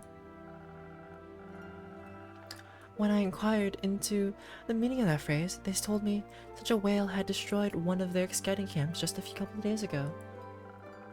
And that apparently my rejection of their generous offer was a bigger slight. They didn't want us to elaborate further, but I had what I needed. No acorns, I presume? No, but a hint towards something that had caused unusual chaos very recently. Even if it had nothing to do with the starfall, this creature clearly posed a threat to the settlement. So I'm not sure what you would have done next, actually?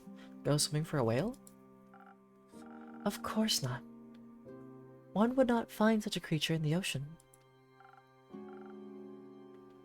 Obviously, I knew that. But it can be summoned with a celestial summoning ritual. What you know how to do? Naturally. So when night fell, I made my way to a nearby Carapace beach and prepared to summon a whale. I don't mean to question your methods, but if you were going to summon an astral creature for answers, couldn't you have just summoned Cassiopeia herself? She would know what's going on, I'm guessing. Are you out of your mind? Summon a dragon? The Realm Keepers would have sworn a divine oath of neutrality that prevents them from directly interfering with the simple world of us mortals. The full might of their powers could disrupt the delicate balance of their cosmic design. Right. Sorry, slipped my mind.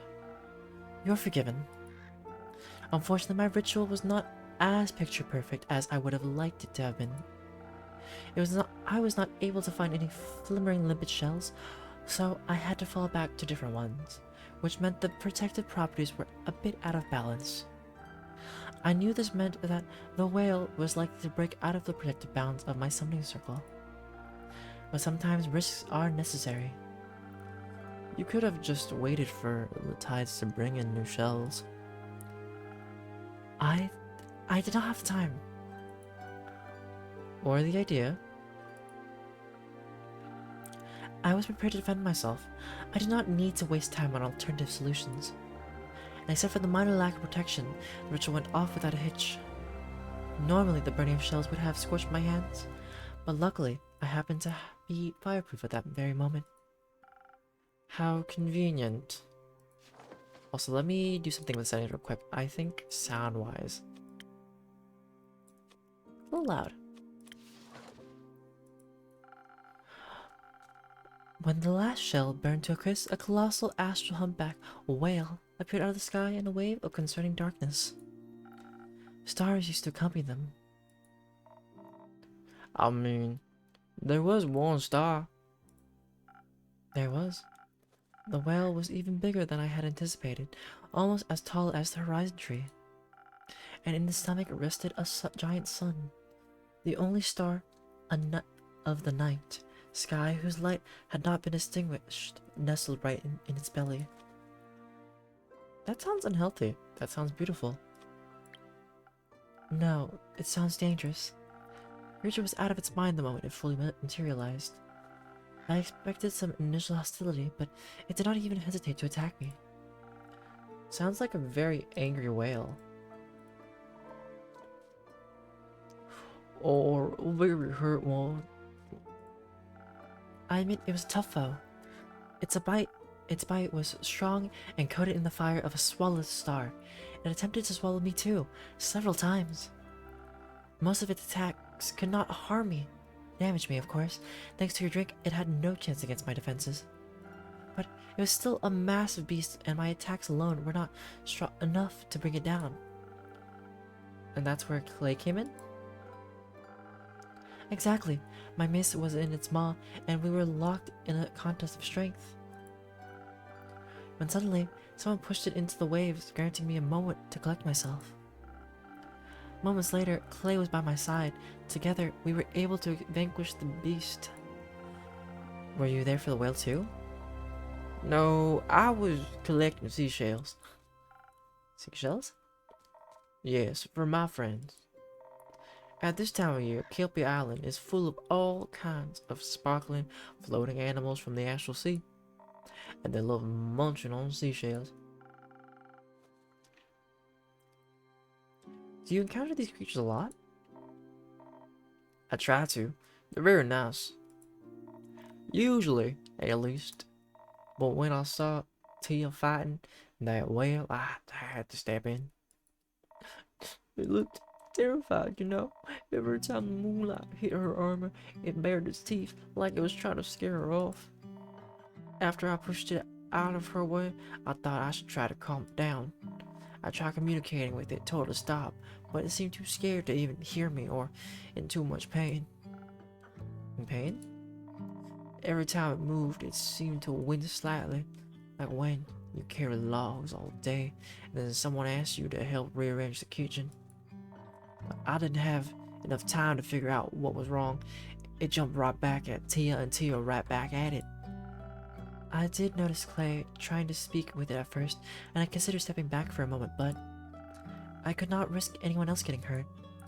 No doubt it would have ravaged the camp again, perhaps even the settlement. So, you didn't manage to calm it down? No, I realized that I could have only saved one of them, so I pushed away my worries and helped Tia defeat it. He's a remarkable fighter. His incredible tenacity and brute force helped me defeat it quite quickly. Tia kept his attacks focused on her, and I dealt the final blow. When his weapon struck its body for the final time, it and the star in its belly exploded into stardust that then slowly settled into the Caribbs Sea. It was like 1,000 tiny stars, all now floating in the deep blue. While it does sound beautiful, it doesn't sound like you found the information you were looking for, Tia. I did not. I was hoping to examine its body. All that was left were miniature stars seemingly stuck to the waves, gently crashing into the sand. She was really frustrated, so I suggested we could try talking to its ghost like my granny likes to do. She said that astral whales don't have ghosts, which seemed wrong to me. They already have the perfect translucent body for it. The ghost was a dead end, but he did give me an idea. Through my innate connection to Cassiopeia, I realized I could try to commune with its fading essence through the stars I had left behind. Of course, I do not speak whale, but Clay does. You do? I can talk to animals, yes. Fantastic. You're full of surprises. Thank you. Though I'm not always sure they like talking to me. They tend to disappear sooner or later. Sometimes they come back, but often they don't. I think maybe I accidentally say things that upset them without realizing it, and they think I mean to hurt them. I hate when that happens. I hate it. I really do. You mean they just disappear like they were never there? Yes, they they moved to a different, quieter beach, Or like they return to the Astral Sea? I feel like they will tell me if they went back home. Not necessarily. Many Astrian creatures can traverse the planes at will. They don't always have control over when they return. On many occasions, the astral currents pull them back home before they're ready. And once you're swept up in them, each subsequent journey out becomes more and more difficult, or so I've been told.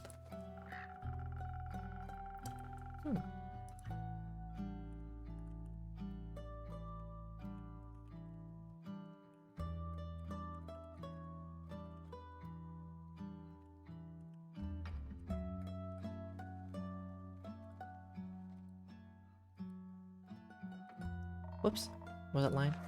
Wrong one.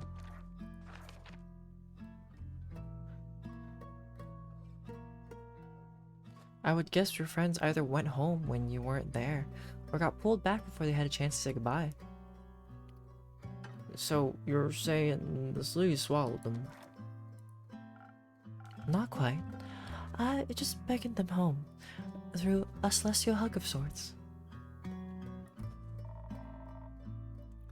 So that means I could just visit them in the astral sea? That would be an incredible undertaking. Traveling between planes is quite hazardous.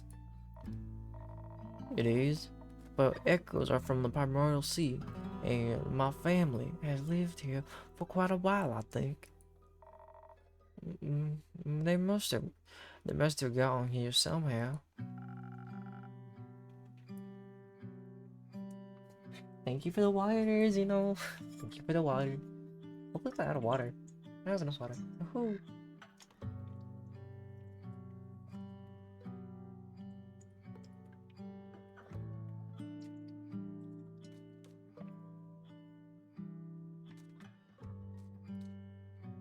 They say it was much simpler to traverse between planes once. For a long time, it has been almost impossible without complicated and dangerous rituals. Until recently, the Astral Sea was the only possible way to pass through the barriers. Alright, Zeno. Well, if you come by tomorrow, I'll be streaming a bit earlier so that you can get some rest, but thank you for spending some of your birthday, well, the start of your birthday and the end of your birthday here. I appreciate it, and I hope you get some good rest. Just don't get into, like, cheesecake coma. Or maybe you wake up for, like, a midnight snack and have a cheesecake.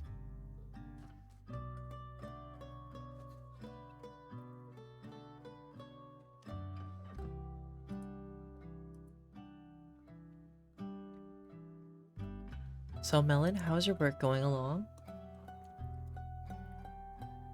Not to mention the sea tends to come with more risks than rewards. Fair enough. I'll see you when I see you.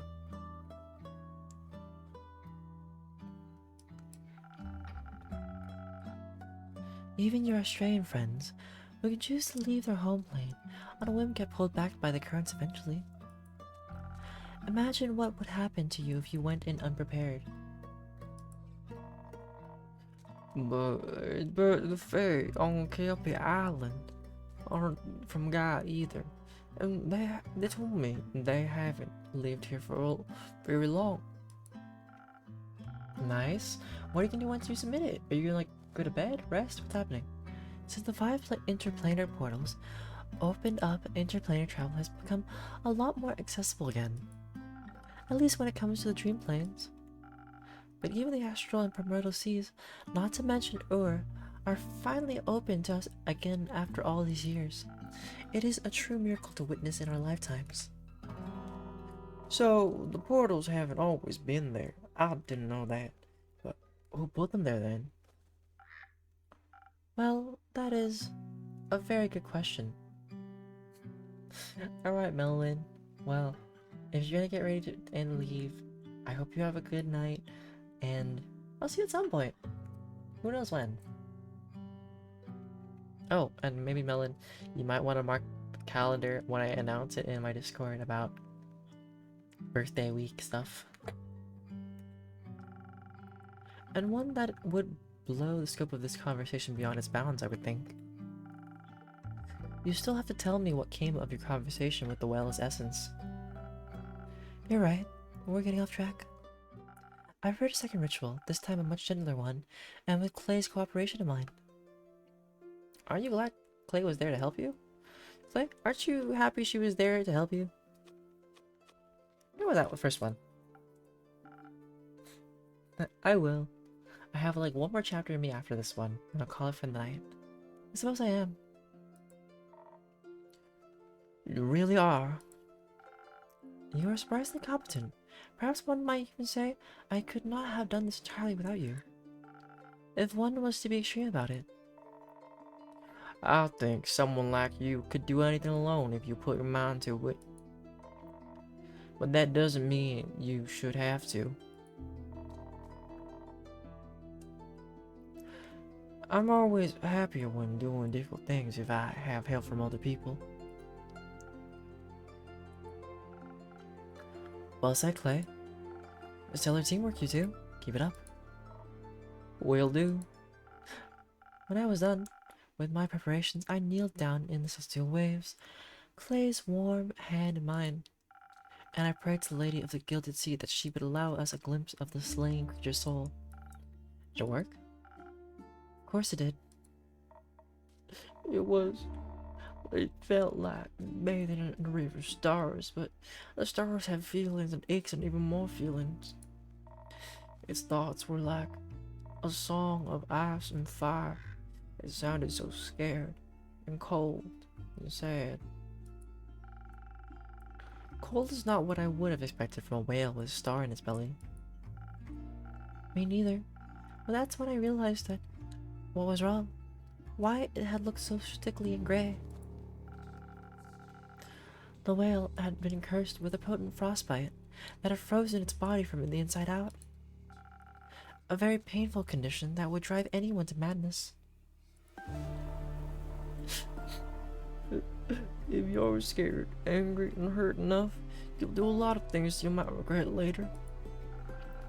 Together, we dove deeper into its memories and discovered how it had been afflicted.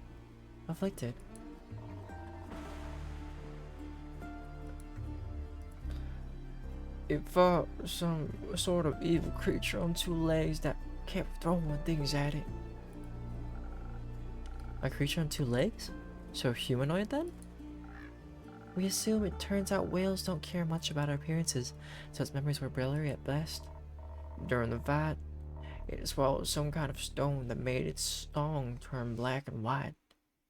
It tasted horrible. But when you're a whale, you don't really worry about swallowing stones. You worry about the two-legged monster throwing things at you. I would too. I just wanted to escape. It fled as quickly as it could, trying to find its way home. It felt really bad about destroying the camp. I get why. The worst part about being angry is seeing the wreckage we leave behind.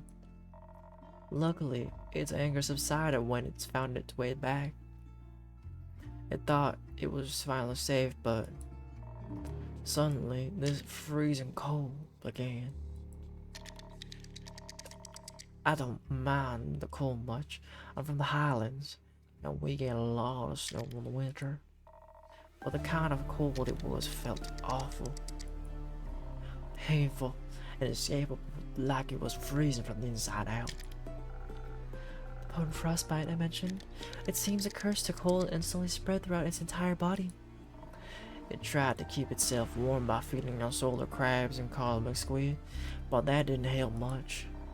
He just kept getting more scared and angrier and colder until even its brain was freezing over. It didn't think of anything other than the cold. So in his desperation, he did the hardest thing it could find. A star. A star. A giant one at that. It looked deceptively small contained in its belly. But apparently it was one of the biggest ones the night sky had to offer. The East Star. It ate Pharos? The guiding star of the endless seas? It did, and it helped. It kept its frostbite at bay, even if it did not eradicate it.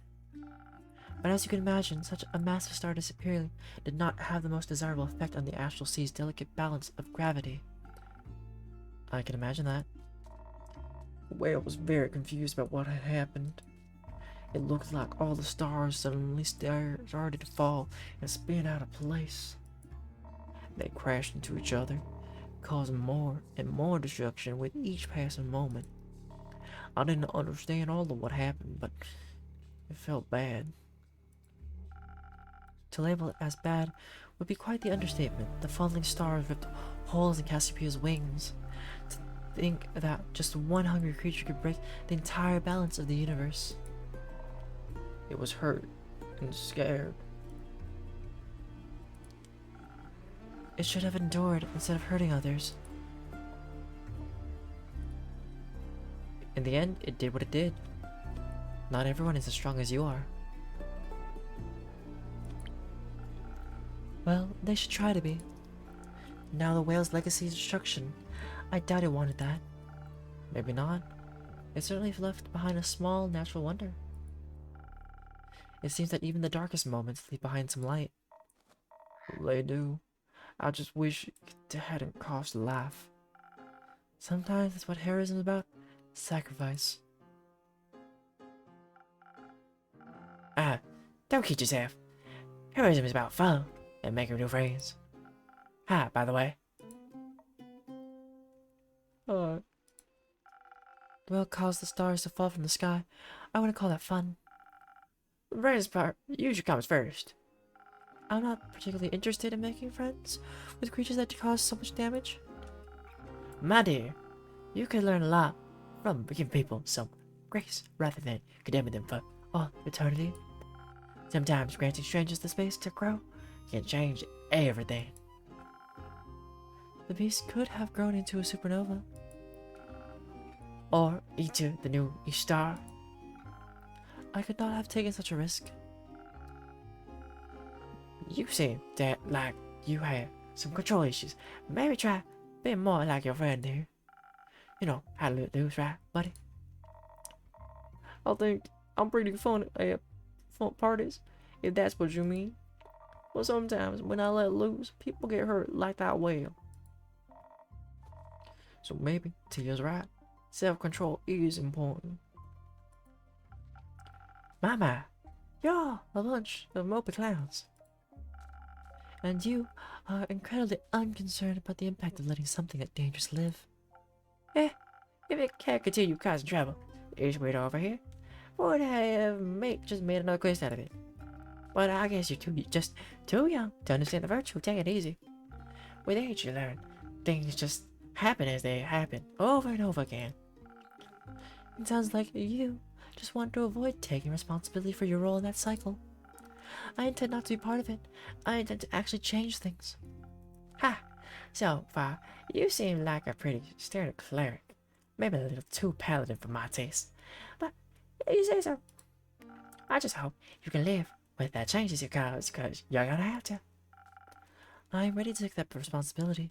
At least that's better than apathy. Dragons. I did not miss religious zealotry. Anyway, more than enemy, got another drink for me? I'm running dry. Anytime, Una. Are you still running low on energy? How about another strong one? You got it.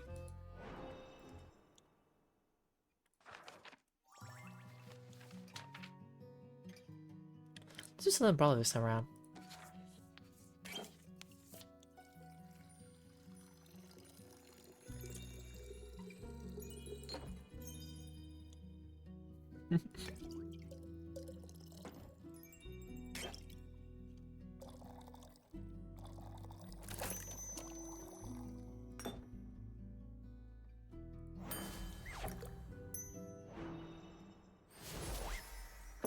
Voila! Something strong for the most strong-headed lady I know. Weird way to admit you lost every argument against me. But this drink is blended, I'll give you that. What you gonna do now, kid? Now that your bad whale is defeated. Find out who was behind this. Clearly the whale was merely the byproduct of some sort of agenda. I must find out what that is. Justice never sleeps, does it? Can't afford to. No one is gonna thank you for doing work, or for working yourself to the bone. People usually prefer you sticking around instead. Which I'm not gonna do right now, because I have a card game to win. Good luck with your agendas. I apologize on her behalf. It's fine. Dear, do you want to go? Do you want to go? No, she was just being overly dramatic. Oh, I see. Maybe we should just listen to her advice at least a little bit. My granny always says, with age comes the price of wisdom of mistakes. And that lady was right. You could use some rest. I think she really underestimated the importance of the situation. Both of those things can be true at the same time. Clay, you do have a point that age can bring wisdom few of us can otherwise aspire to. Perhaps the knowledge we need to uncover this conspiracy lies not in the future, but in the past. After all, the past is full of terrible disasters that were prevented. Which means that this, too, could have been attempted before, if not very successfully. Knowledge of something so vile must be scarce and well guarded, maybe even abandoned. I have never come across anything like this anywhere in the Aperture's library. Granted, the Aperture has only been standing for a little over 2 decades now. Its library can't be that vast. Many of the Order's books were relocated to new stronghold. But I do believe that we don't currently harbor the knowledge I seek. For that, other avenues must be explored. What are you considering? We could ask everyone we come across until we find someone who knows something. Good idea, but that would take far too long. I think we should look for the Everbloom archives. Is they at a book club? An ancient one.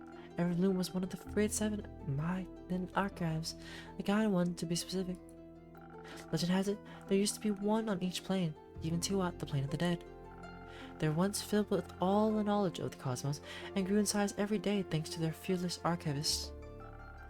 But then they fell to an unknown foe and have been lost to time ever since. I believe one of them could hold the answers we seek. Innkeeper, do you perhaps know where to find this archive? Nope. Not much of a librarian, unfortunately. Disappointing.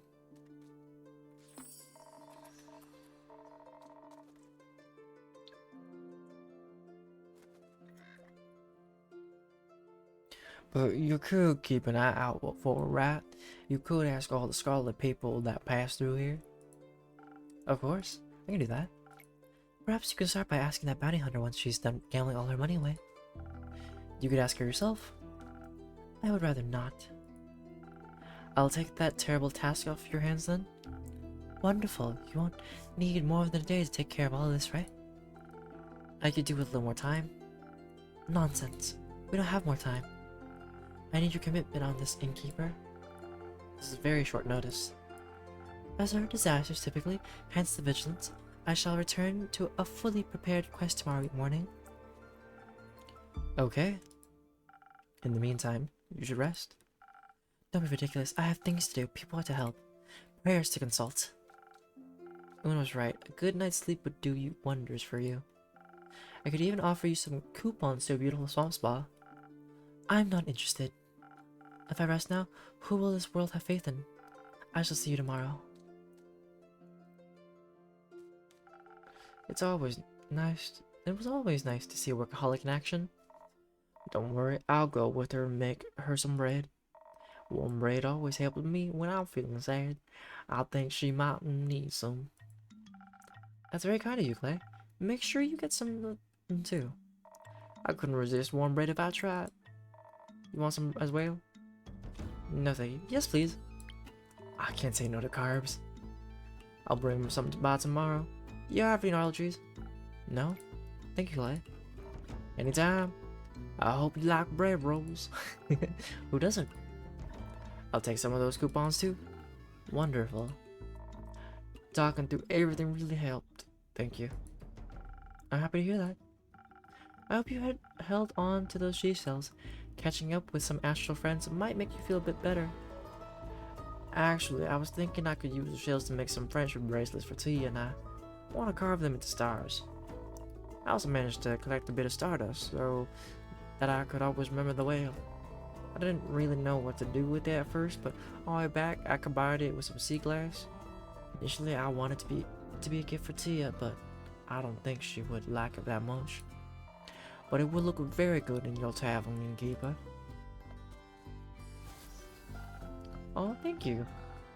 That's amazing, excellent craftsmanship, I have to say. Are you sure I can keep it? I am. I can see that you're appreciating it, and that's more than enough for me.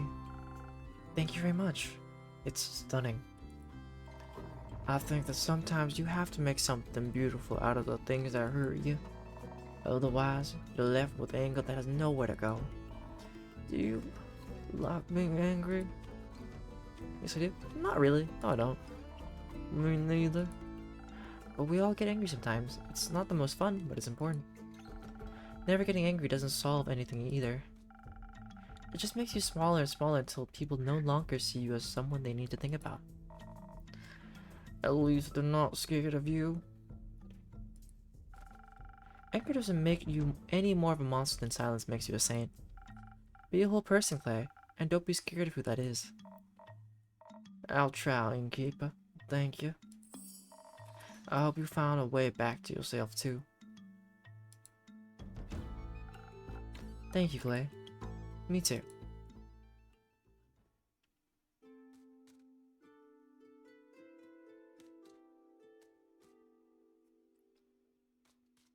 Ooh, top of the evening, Tia. Welcome to my tavern. Oh, what did my magical eyes see? Ooh, new faces, new acquaintances. Hmm? With whom do I?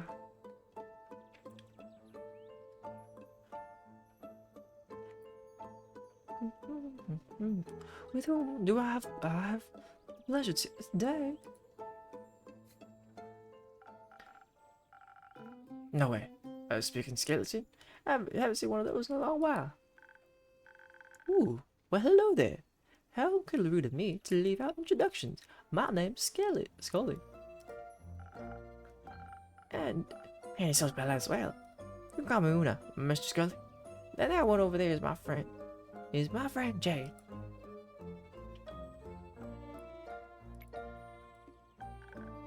Ah, a fellow martyr, but with more skin left.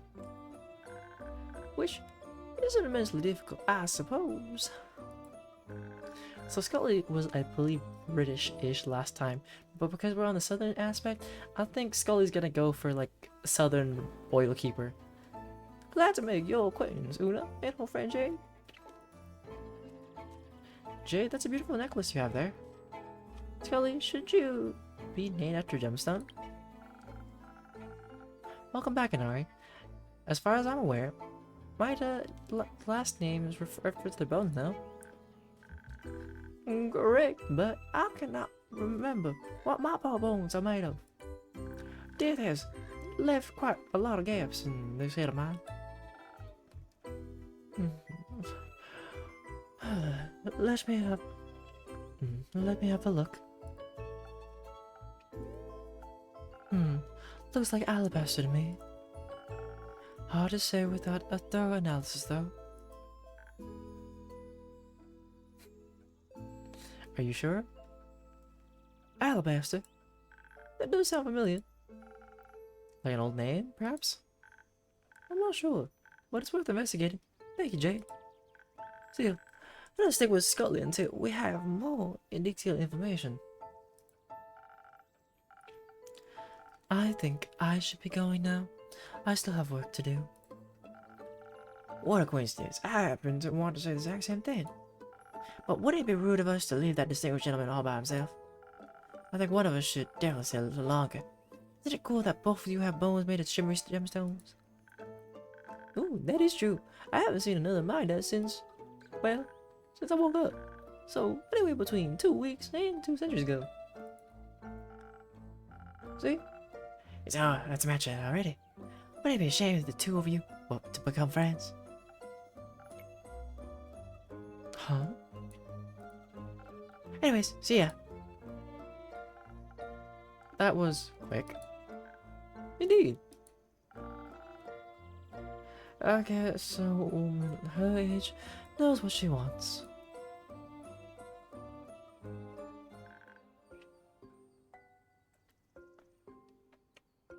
What voice did I give Hex? Because I remember meeting Hex last time. Good mythical morning. It's well past sunset, Hex.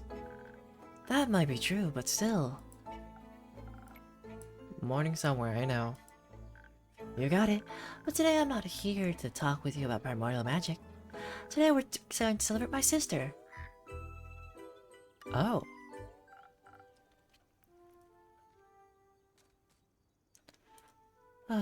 Greetings, everyone. Come on in. Ooh, pleased to meet you. My name's Skelly. Jade. You can call me Hex. And this is Grace, my little sister.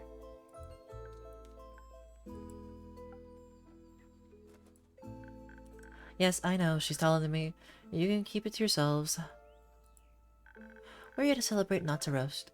Though some fire might be fun. No fireballs inside, Hexagon. If you insist, a fireless party it is then.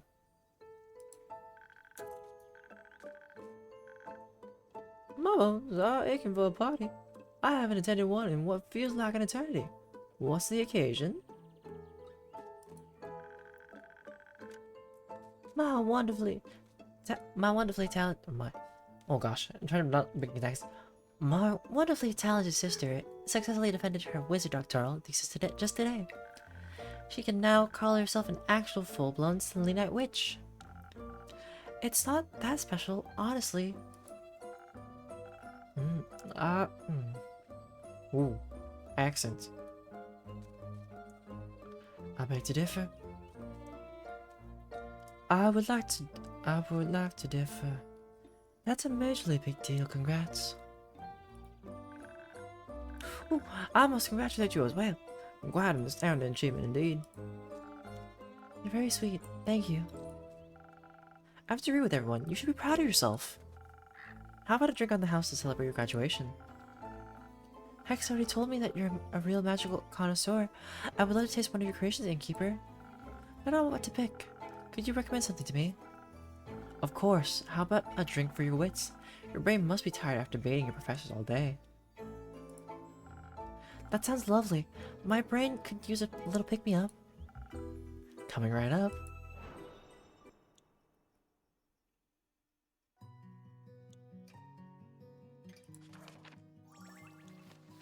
Brain. Alright, let's go for a big sunrise then.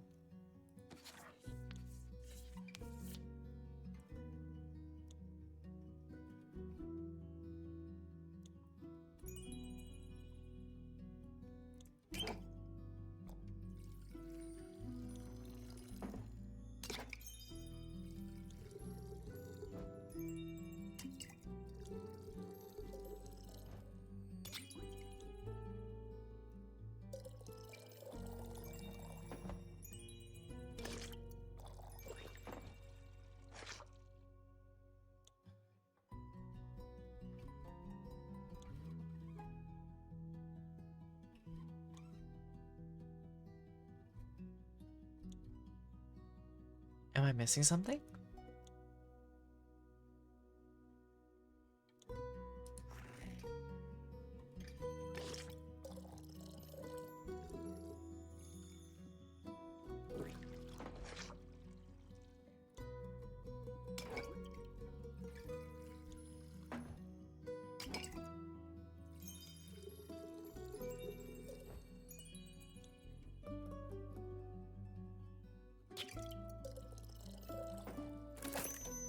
There we go.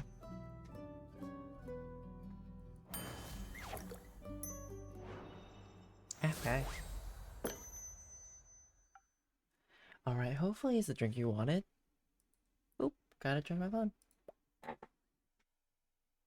Oop, and I knocked my water.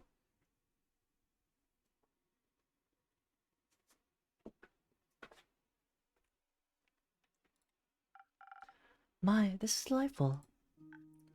See? I told ya. They definitely know their craft. Say, innkeeper, do you have a PhD in mixology by any chance? Last time I checked, no, but I do have a lot of experience. It took me a while to get the hang of it. I can tell. Your drinks are really tasty. I could easily go for another round of debating right now. Is anyone else up for a drink? Nah, not yet. Not yet. I'm still energized from earlier. Scully, Hex, what about you two? I'm good. I don't want to steal the show today. Ooh, I would love a refreshment for these old bones, actually. There we go. Now, Scully has switched between Southern and British. It's canonical now. Perhaps something that'll bring back the charm of the old days. At your service.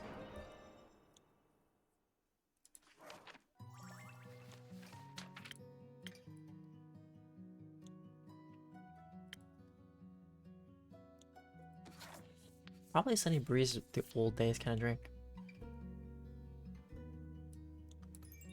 Some of those, a little bit of this.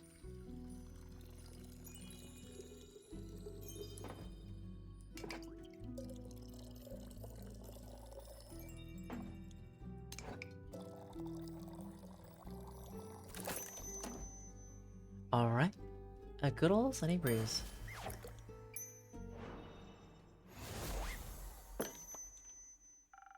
Here you go, a drink for the charming gentleman. Ooh, what a lovely taste. It warms my bones inside and out. Should I be worried? Maybe it's an undead thing. Well, theopracticality. Sorry. Yeah, theopractically, it would, be possible for a magical drink to warm one's bones. You just need...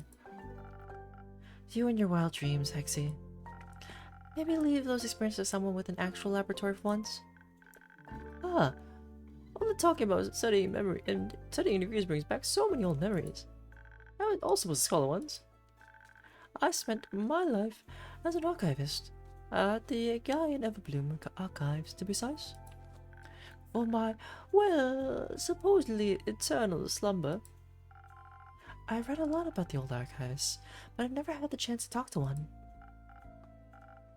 Well, obviously, they're all dead.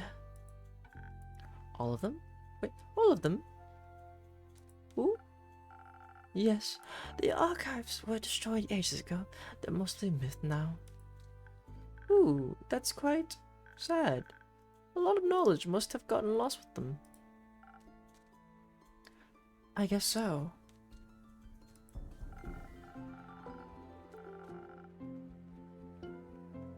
If you wouldn't mind, Scully, I'd love to hear more about them. Maybe we can revive some of that old knowledge. Ooh, it would be my pleasure. But sadly, I cannot remember much of my research. All those years below ground and without sunlight don't seem to have been very good for my memory. It's been a few centuries since I've been alive, and so I'm not even sure where to find, or one would find the archives nowadays. Or the ruins, rather. Do you remember the environments surrounding them? Maybe you just need to think about it a bit harder. Let's go with this one. Maybe that could help. A little, I believe. I might have been woken up close by. My early memories as a sheltered are quite a bit hazy. During my lifetime, the archives were located deep underground. Gaia's lively blessings were juxtaposed with a hostile and lifeless mountain range. They were surrounded by nothing but rocks and boulders as sharp as talons and fangs. And if you made it out of the mountains, you would be greeted by either dry steppes or a poisonous lake. The liquid in that lake could singe the meat right off your bones. I knew someone that fell into the lake once. I remember it as if it were yesterday. Well, that sounds like not the best place to build an important archive stronghold. Wouldn't necessarily agree. They say the books and scrolls of the Mayan archives contain all the mysteries of our world and the realms that surround us. Of course, you have to protect that knowledge. It would be a shame if someone... Anyways...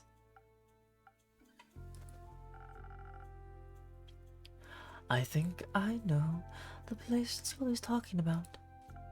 Oh? It sounds just like the gravel map. Sharp rocks next to a poisonous lake. There's no way a location like that exists twice on this plane, at least. Or else I would have heard of it. I wouldn't recommend going there. I bet it's exceptionally dusty after all these years. But think about all those hidden treasures and knowledge left untouched for millennia. That sounds a little too ambitious even for you. Fine. Yellow? Hi, Mari. Sorry, I didn't notice. Or, like, it's been a bit.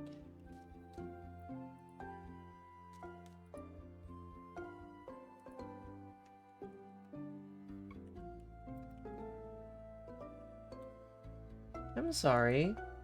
No, I didn't. I was really, like... I blame all the characters. They're all talking at once, you know? All the voices. The voices! Ah! I'm sorry. Here, Mari. For forgiveness, type in !tavern and get a drink on the house for me, okay? Oh, and you would?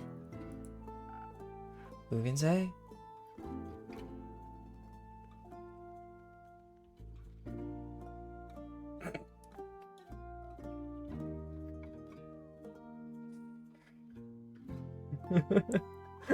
Oops. Here, Mark. I said it was on the house. I'll talk to Sune. I'll talk to Sune about it and exempt you from paying that as an apology.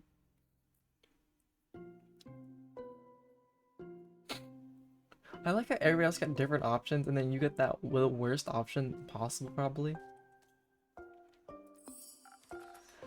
Anyway, I gotta go now. Shared enough secrets of the trade today already. I don't think they do. Thank you for your reluctant service. What a lovely young lady. She would have made it for a great archivist.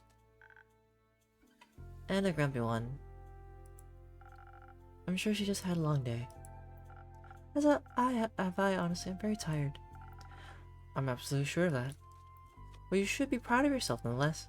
You should take care of yourself. You seem like the kind of person to downplay your achievements. And getting your PhD really isn't something small or insignificant. It's nothing really. I spent a lot of time researching. Defending my thesis was a mere formality.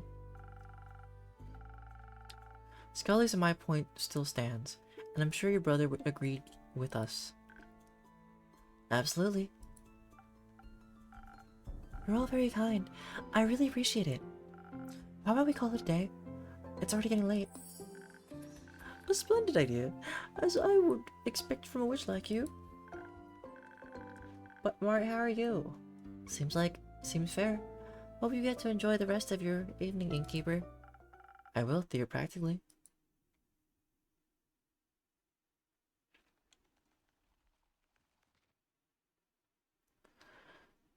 Alright, we got some new quests. .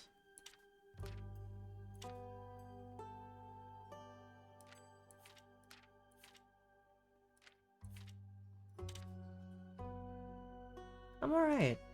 Mostly.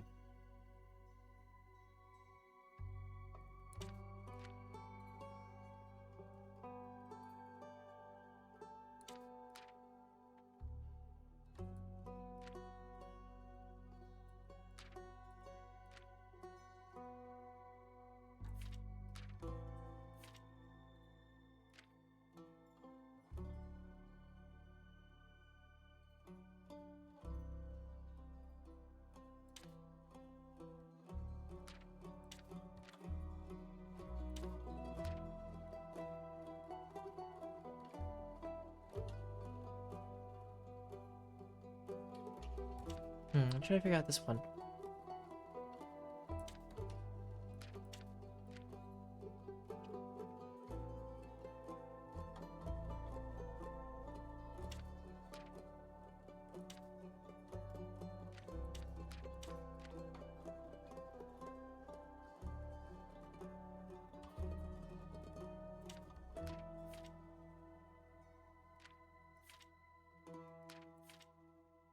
No?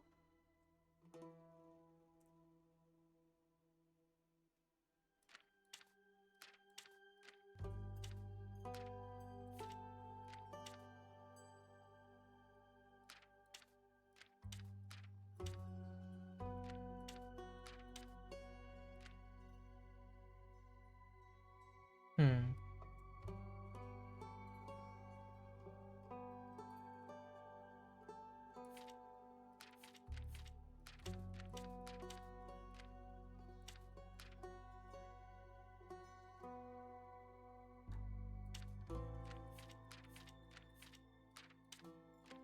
I don't remember what parts were new.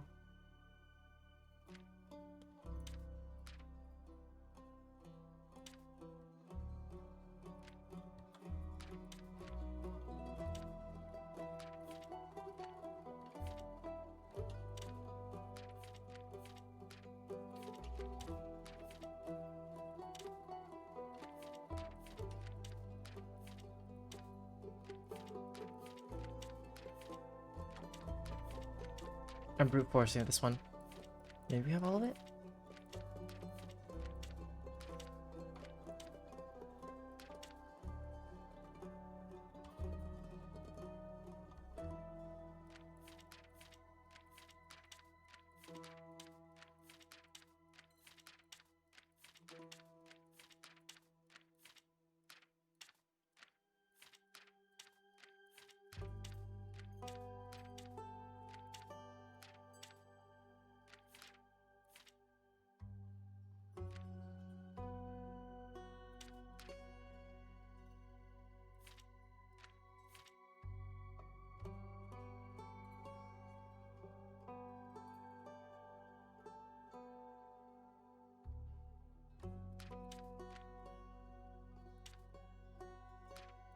Yeah, I always thought like similar symbols would be the ones to match, but I really doubt it's these ones because it's never the case.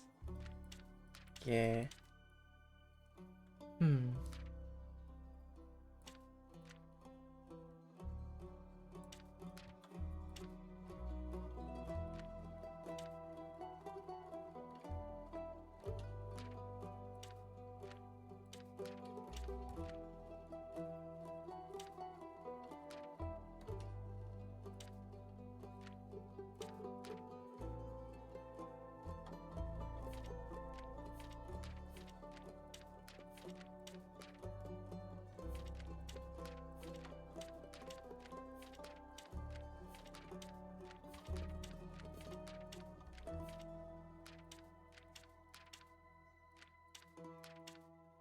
Hmm.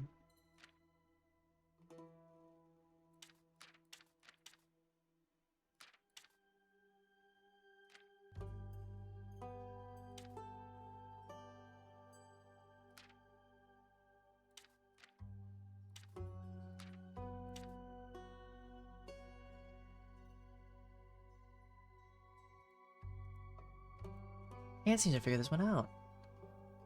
I'm having trouble with this one. Hmm. 'Cause I need to find 3 of them to make a quest, but none of these seem like they were relating. Unless I need to read some of the past stuff.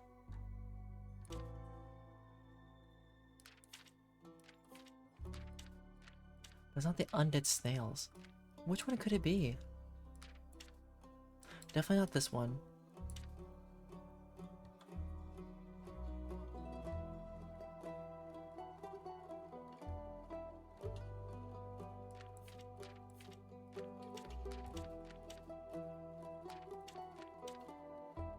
It'd be crazy if they started saying, oh no, you have to put it like in a certain order with everything.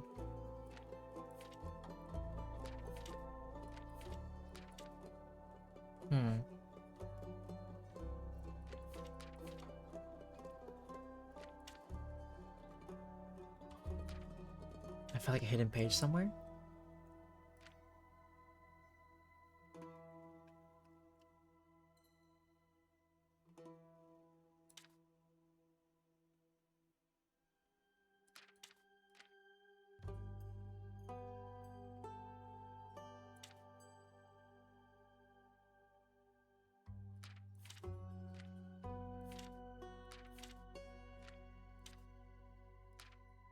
Where are the snails?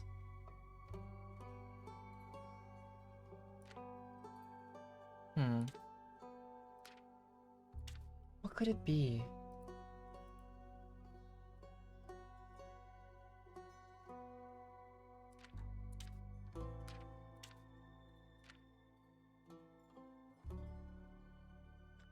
It's not the stranger.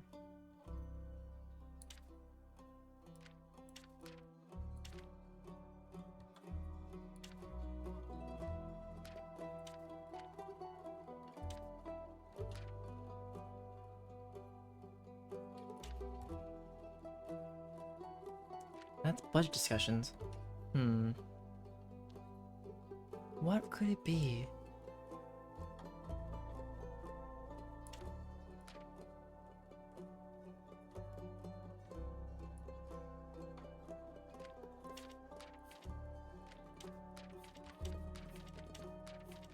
I'm trying to force like this because I'm like, I don't know. Could budget discussions on this one be fine? Okay, so budget discussions, because that's collapsed. And then one other thing about Daria, wherever it is.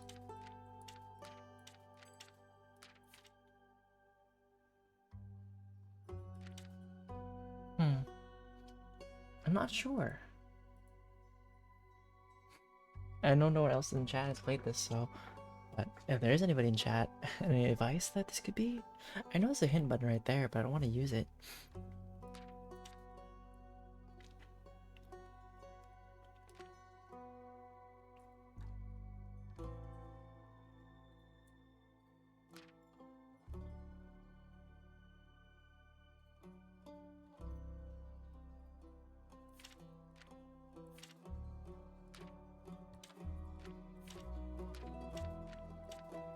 I'm trying to remember like getting one. Oh, I got all of these things.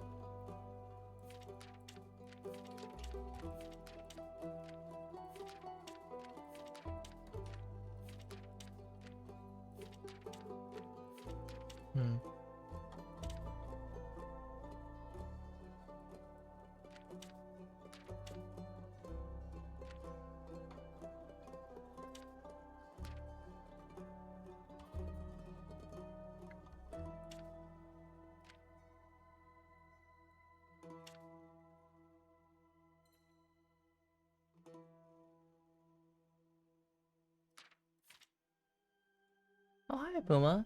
Thanks for making it.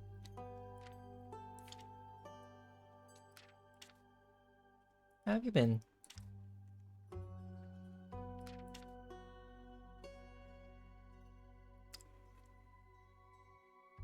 I'm okay. Struggling to figure out how to put these 3 things that make a similar quest. And whose fault is that?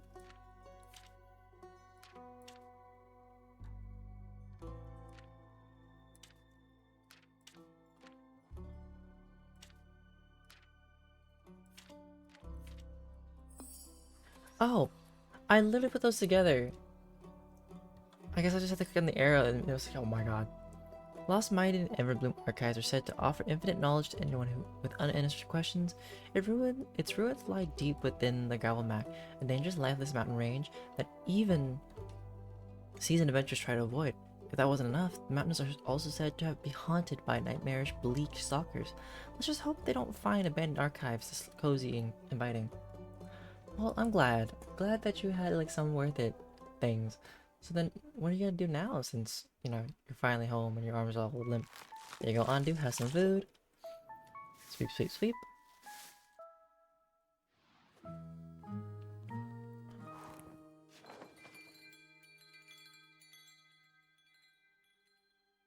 Fair enough. Alright, I have one more chapter in me, and then I think my voice says no more characters for a little bit. Act 2, Starlight Sonata. Number 11. Trouble in Paradise. Ninth of the Astral Moon.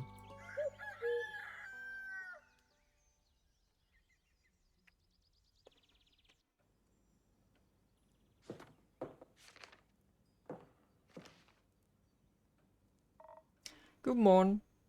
Wait, good morning. Wait. Good morning. Wait, now I can't do the southern voice all of a sudden. Oh gosh, oh dear. Voice said no.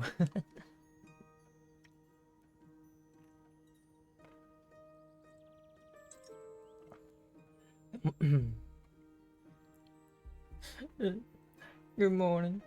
Good morning, Clay. Did you sleep well? I slept. I dreamt about the whale aloud. I can't get a song out of my head. That doesn't sound very restful. It wasn't. At home, we write songs for our dead, melodies that help them on their way to what, like a musical torch. I think maybe the whale just knew what I needed to mourn. What are you dreaming about, Tia? Stars. Surely messages from Lady Cassiopeia that are meant to guide me. Maybe that's her way of comforting you. She doesn't need to comfort me. And yet she still does. Anyhow, I see you had time to prepare the quest. Wonderful. Let's get started. Let's take this one step at a time. Clay, did you find the time to make some bread? I did.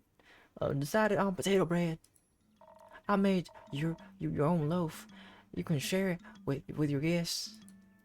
I handed it to your little purple friend and told him to keep an eye on it. Well, that's gone. Thank you for feeding my familiar, Clay.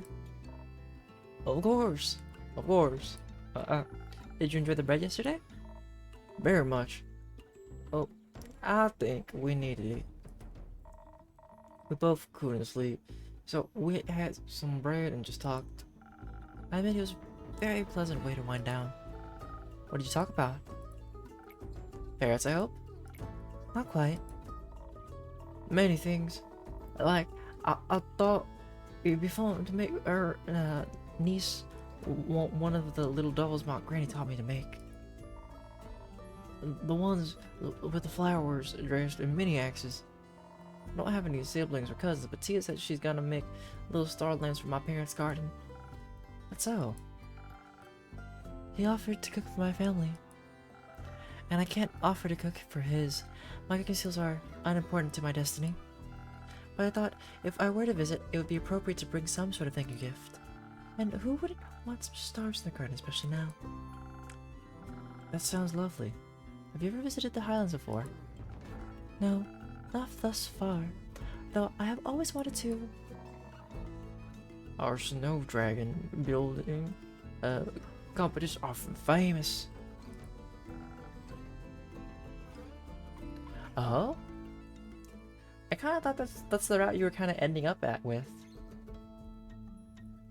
At least something temporarily, unless like, you know, it becomes like a really big thing. I've never heard of those. Oh, well, they do sound intriguing. When I was young, one of my favorite stories the Legion told me was that of the ever-burning flame. It is said that to have given a gift from Leviathan to force mortals. Along with it, he bestowed the power of elemental manipulation upon his chosen. I vaguely recall there being Another version where one of his guardians stole the flame from him instead. Blasphemous hearsay is all that is. We should be thankful for the gifts he has given us. I've always wanted to pay my respects to the flame. And it just happens to still be burning in an ancient temple in the Highlands, keeping the hope of Asteria alive for eternity. So I'm looking forward to seeing it in person sooner rather than later, and with a local guide no less.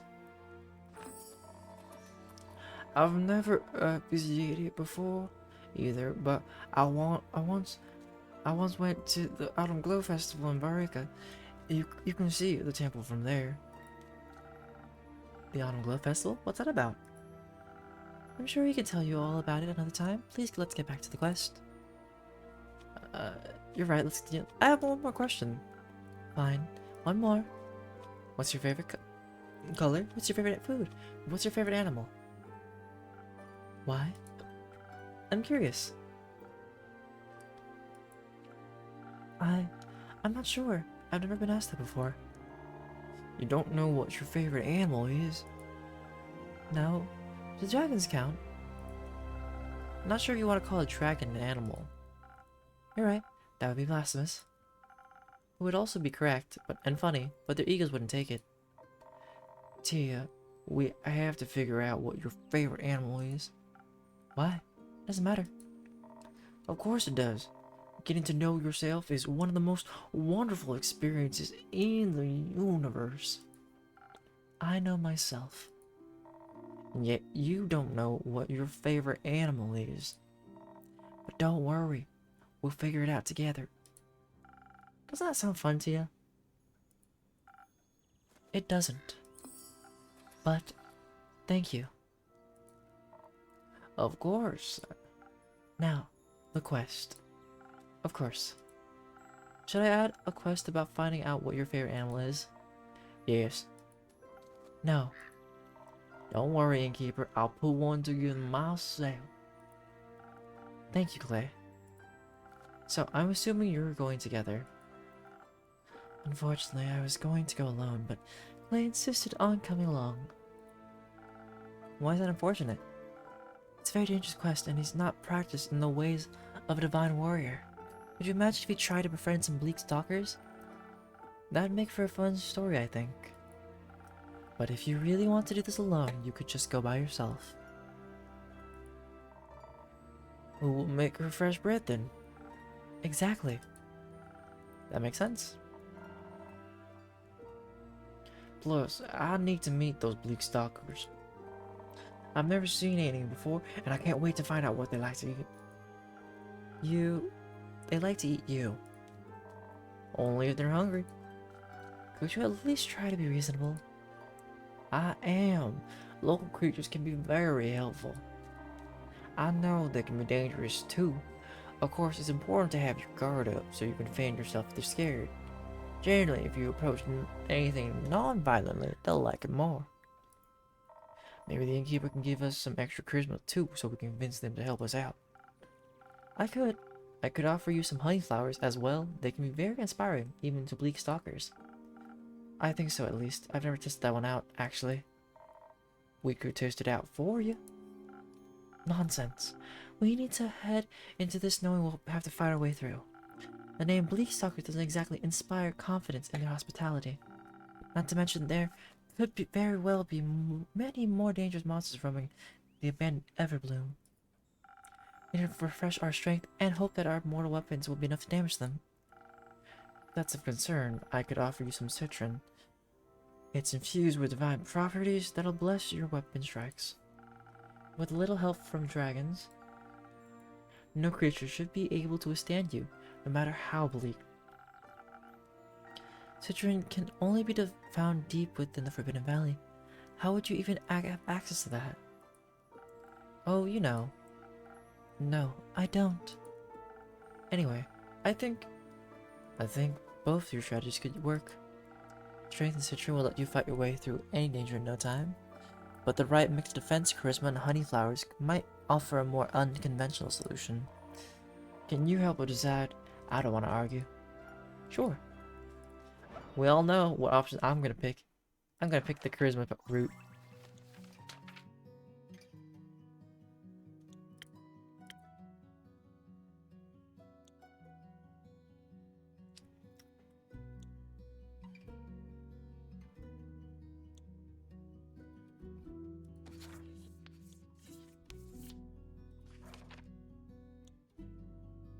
So soon, Puma? Did you finish your plan that quickly? But alright. Thank you for stopping by. And get some good rest. Hopefully you'll be back at some point soon.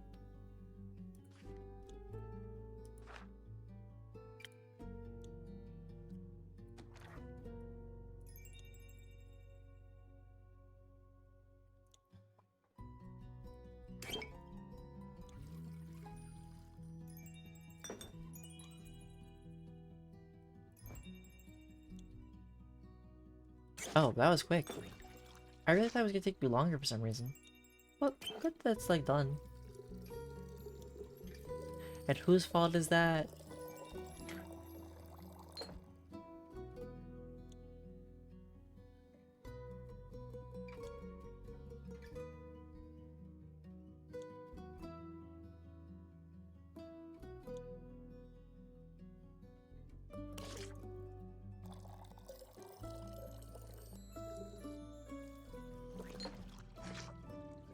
Alright, bye.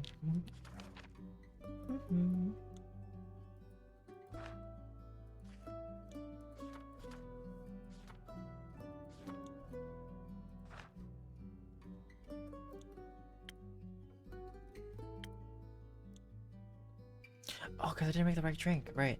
It's, that one.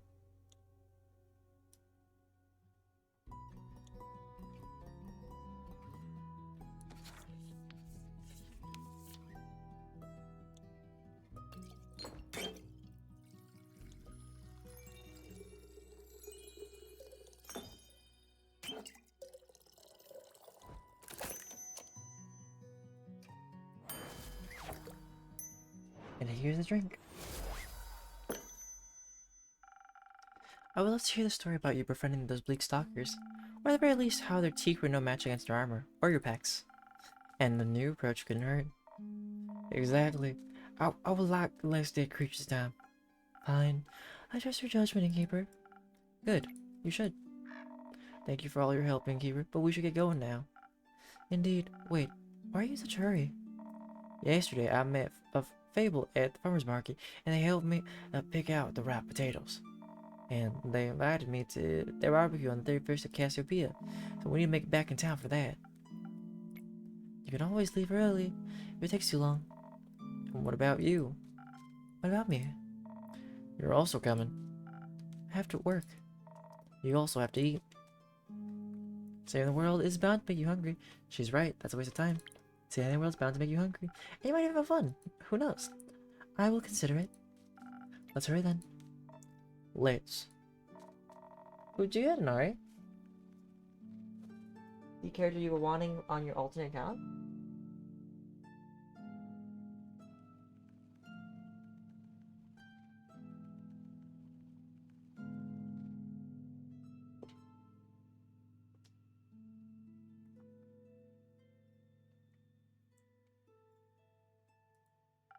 Of course, I'll let them know as soon as they grace my tavern with their presence again.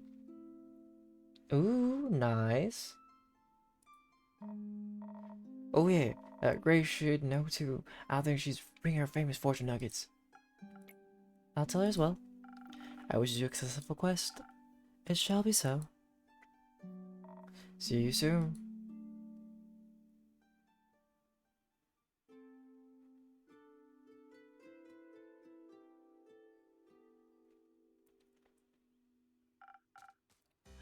Oh, greetings, Innkeeper. Wait. Terribly sorry. Greetings, Innkeeper. Oh gosh, my voice is like not having it right now. Hello, Archie. Good to see you again. It's always a delight to be here. It makes me feel like I'm part of something bigger already. I'm glad to hear that. Speaking of which, were you able to help those farmers out? Oh yes. Talking to Fable was truly inspiring. They were so right. The farmers really had no interest in gold or other riches. So instead I helped them with reconstructing their land, barns, houses, with my own two hands. I even got some listed for it. And it's my first ever heroic deed. Very exciting and painful. Now that I think about it, do you have a recipe for a drink that could help out in a specific situation? I want to be able to help every single farmer with ease. want to lift the heaviest logs and seal myself with the most stubborn splinters. You're right. A drink like that is still missing from my recipe book. Let me think of something. Oh, thank you dearly. When I was making my way to your tavern, I walked past an astounding duo of adventurers. A stunning seraph and a massive half-giant. They were so utterly impressive. I aspire to be like them someday. It feels like I'm in a book, like I've delved headfirst into one of the stories on my bookshelf. Magic and adventures surrounding me with every step, and unknown lurking dangers in the shadows. It's also exciting. But now I'm just daydreaming. Originally I came here seeking one of your magical drinks. Of course. What would you like? Preferably something that'll help me defend myself from devious dangers, like splinters in my hands. The drink I had last time did... Well, I presume it did something, but the splinters were really a nuisance. I'll tell you that. I got you. Don't worry.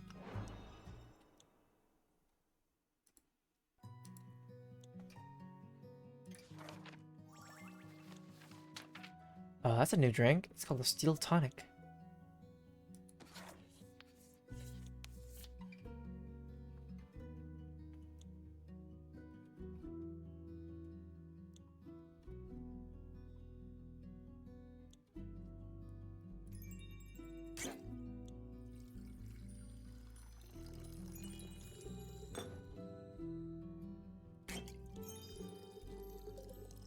Flash of this and the rest of this. Oh, that was it? Oops.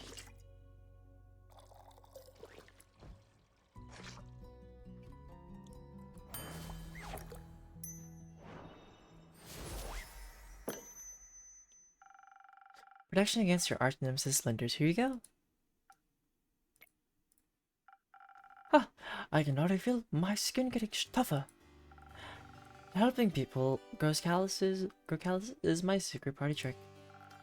Maybe I should bring my friend here someday. Your drink mixing magic is quite peculiar. Really. Oh, your friend? Is he from Winmore as well? That is correct. I've known him since we were kids. Mostly due to our parents being of similar wealth and influence, I think we were kind of chosen to be friends. We decided to write each other's letters when he's not here in Zenith. He's actually in a kind of dire situation right now. You see, he's a diplomat, deeply involved in the whole Dyria mainland negotiations. Due to him nearly getting kidnapped during his last business trip to Dyria, he decided to fire his entire personal security crew. You ask me, his reaction was a little over the top, but I don't interfere with his decision, so now he doesn't have any bodyguards, and I would like to help him. But honestly, I have no clue what I should do. He definitely doesn't need my money, just like the bombers didn't. He's got more than enough as it is. I mean, if you're brave enough, you could volunteer to be his bodyguard. Splendid idea! I like how you think, innkeeper, but I don't know if I'll be strong enough. Even with the magically infused drinks, he might need more protection than I could offer. Well, I still could do that thing with quests. Oh, you're right. I could just hang up a quest on your pinboard. Then some brave adventurer will help us out. My friend means the world to me. I would never forgive myself if something happened to him. So, you're looking for the best bodyguards in Zenith? Absolutely. Well, I already have some folks in mind that are more than qualified to do the job. Let's just hope my quest's writing skills are enough to attract just the right people. Do you read a lot? No. Yes. Sometimes. I'd love to write stories about cunning and courageous adventurers. Somehow, they always manage to get them out of the most dreadful situations by cheating death multiple times. But that's... well, writing doesn't really fit the image of a heroic adventurer himself, does it? Why would I dream of other people's journeys if I could live the tales myself? You've got a fair point. Also, it's always easier to write about things you experience firsthand. Absolutely. Oh, I can't wait to see my friend again and help him out. I'll be more than prepared. Fable also offered to teach me how to use a bow. How can I say no to such an offer? It's an enticing offer, getting taught by the fable of the Ashen Grove themselves. It's more than I could ever dreamed of. They also mentioned another friend of theirs, an opposing Bookkin lady named Kellen. Do you know her name by any chance? Oh, Care? Yes, I know her quite well. She's quite the local legend. She's a regular. A regular? Oh, innkeeper, you're just full of surprises. This tavern is full of hidden treasures. Finally, local Lady Caroline is bored, but her newest protege is on a mission and hasn't returned yet. She'll be joining my training with Fable. Oh, you're in for a ride. How thrilling! I nearly can't contain my excitement. But for now, I've got to think of the right words for the job posting. Don't worry about that. A sudden request for patrons is one of my services. Really? That would be so helpful. I got you. You'll have the perfect group of bodyguards for your friend assembled in no time, trust me. Thank you so much, and also thank you for the date drink. Coming here is always a delightful source of inspiration. I'm always happy to help. Until then, innkeeper. See you next time, adventurer. Oh. Hey, how's it going? Hello, come in, come on in. This is a cute little tavern, I'm not gonna lie. Wasn't that convinced from the outside, but the interior is really adorable.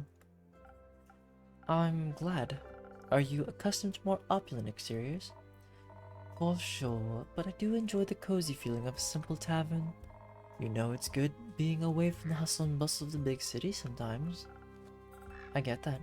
Are you new in town? I am. How did you know? It's been a while since I last saw a phantasm around here. That's all. I just took a guess. Ah, I see. I came here straight from the capital. Just needed a moment to breathe. You get me? Oh, I do. That's why I settled here on the outskirts of Zenith. This town is big enough for me to never run out of work, but small enough to not feel overwhelmed. Yes, exactly. So, you run this business, innkeep? Correct. Just me, my familiar, and this tavern. Oh, and all the regulars that come here, of course. Of course. And with whom do I have the pleasure today? Perhaps one of my next regulars? Who knows? Maybe. The name's Voyage, but you can call me Voy. Voy. Okay. Alright, Voy. Got it. What can I do for you today? Well, I mean, a drink would be the way to go, I suppose. Wait, don't tell me you haven't heard of me. Not yet, I'm afraid. Of course I have. I suppose I should have? I'm the boy, the famous bard. Ring any bells? Nope. Well, I guess you'll have to get to know me then. And what better way to do so than with a fine drink made by the finest innkeeper? You're a real sweet talker, aren't you? I guess I am, yeah. Is there something specific you would like? No.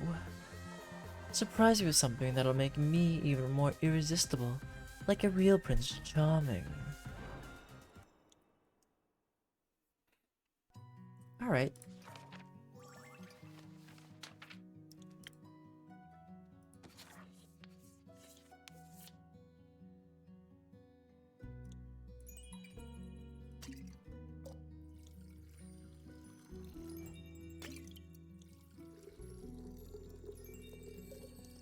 Making drinks, got drinks, we're making them drinks. Ring, ring-a-ling. May this drink give you an untwistable silver tongue. Oh, this is good. Nearly as good as my musical talent. I have a feeling this drink might influence your next performance. Will it boost my charisma even further? You'll have to wait and see. Let's just say you might want to come back afterwards to get another drink. Oh, now you're teasing me. How about you tell me more about you now? Don't you want me to get to know you a little better? Hold on tight to your counter, innkeeper, because I'm about to knock your socks off. Bring it on. So right in front of you is the one and only Roy, traveler of the lands, stealer of hearts, and most famous bard in all of Hisoa, not only because of his immaculate talent, but also because of his good looks, I might add. I'm fairly impressed. Of course you are. Might ask for an autograph later then. What brings you here, Roy? As I said, I just need a breath of fresh air. A short break from the big city. Is it hard being famous? Not really, no. Maybe a little bit sometimes. But making music and performing is my job, and I absolutely love it. So it's not really a big deal. Not a big deal, really. It just makes me cherish the quiet moments. Makes sense to me. Would it be cool if I kept you in your little familiar company for a bit? Absolutely. Make yourself at home. Nice.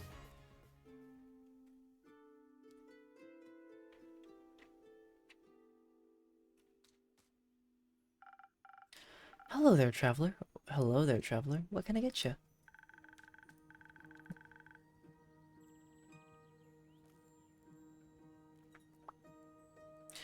Usually, it's my role to ask you that, but given the circumstance, I'll humor you.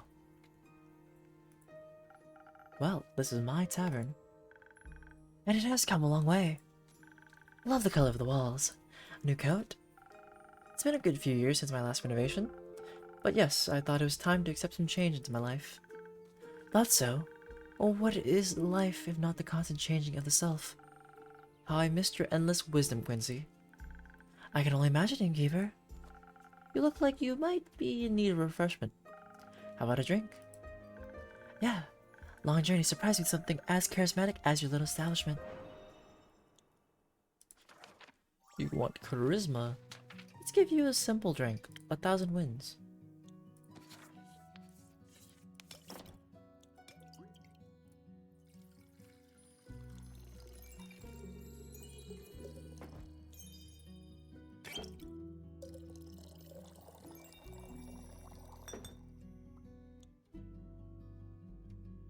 Oh, did I mess this up a little bit?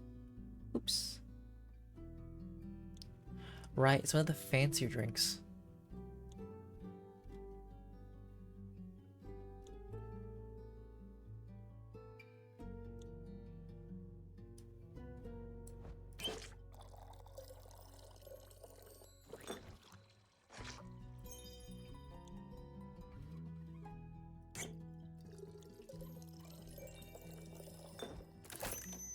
A 1,000 wins coming right up just for you. Here you go, liquor charisma, my specialty. This tastes magical. Seems like you've improved a good deal since last time. Practice makes perfect after all. Indeed. So what brings you to this corner of the world? Ah, I'm looking for the feathers of a peculiar little bird. They're said to have only reside in this neighborhood, or continent rather. A bird. The golden loon. I didn't mean to eavesdrop, but the golden loon. They're quite beautiful to behold. If I were you, I'd look for them near a big lake. That's where they usually hang out. But only in Fesoa. Hence why I came all this way. Oh, plumage of gold, glistening in lights of day, a traveler's bold. That would be a very poetic way to greet them. Tell that to the stupid song of Vigor Guild. They didn't like it. Nah, they don't like anything that isn't mainstream, like subtext. But isn't that what lyrical work's all about? Pouring your heart and soul into something for others to take in. And only if you push away the layers and read between the lines will you find the true meaning. Exactly my thinking. It's just that now, I'm afraid that they laugh at me. Or remember me as the boy without a heart, all because they wouldn't understand. You know, there's nothing wrong with being afraid. Fear can sometimes keep us safe from danger. But something to keep in mind is that fear does not stop death, it stops life. Do you enjoy art? Yeah, and I want to enjoy it, others to enjoy it too. I, for one, enjoyed your golden loon haiku. Me too. It was a bit dramatic for my tastes. Oh, You shouldn't base your value on whether people like what you create or not. There'll always be those who don't get it, and those who find themselves in it. Do it for the people who appreciate your art, but more importantly, do it for yourself. That's one way to look at it. You know, I imagined all this so differently. Way easier for sure. Moving forward, triggering the smallest of towns to this big city, I'd always dreamt of joining the off guild. And then they promptly rejected me. But I'm voyage, and I don't give up because of things like that. I don't need a guild to get out there and share my music. All I need is me and my Hagem. That's right. I've seen many people spend too much time giving attention to those who will never understand them. My 2 cents. Live for what you believe in and allow others to make their own decisions. That's what I'm doing. Good. But unfortunately I have to leave now. Gotta find those loon before it gets dark. Was nice having you around, Quincy. Until next time, and don't forget, take care of yourself, Innkeeper, and be safe out there, Voyage. You too.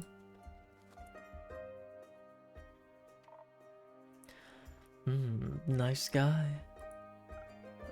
Yes, he's an old friend. Didn't know you do friends. Perhaps we could be friends too, Innkeeper. Not yet. Oh. Maybe one day.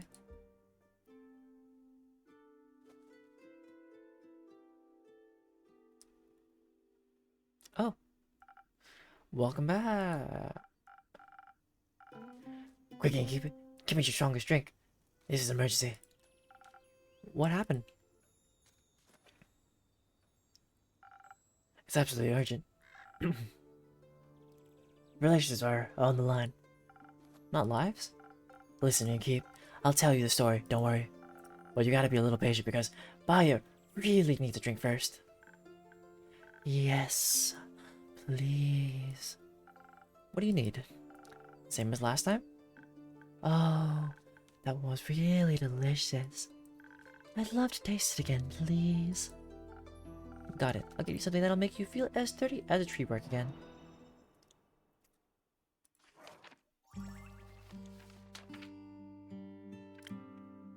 A simple frosted lagoon should do the trick.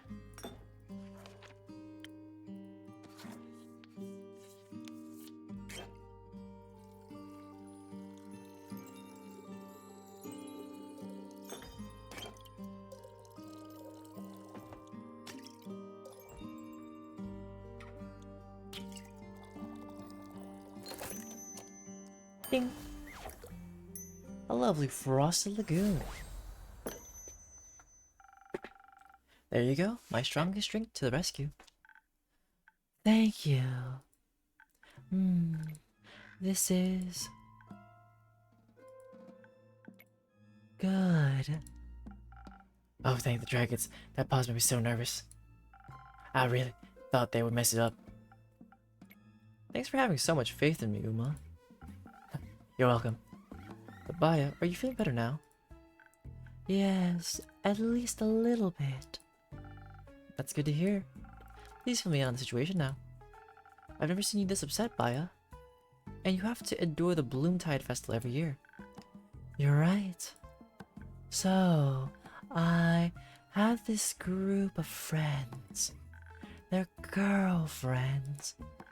We 3 have been inseparable for at least a few centuries. But now...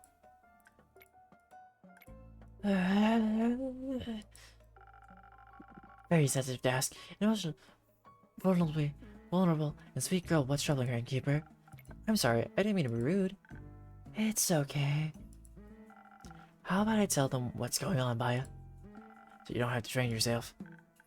Thank you. Okay, so Sweet Baya over here has had a long-lasting group of friends, right? Right?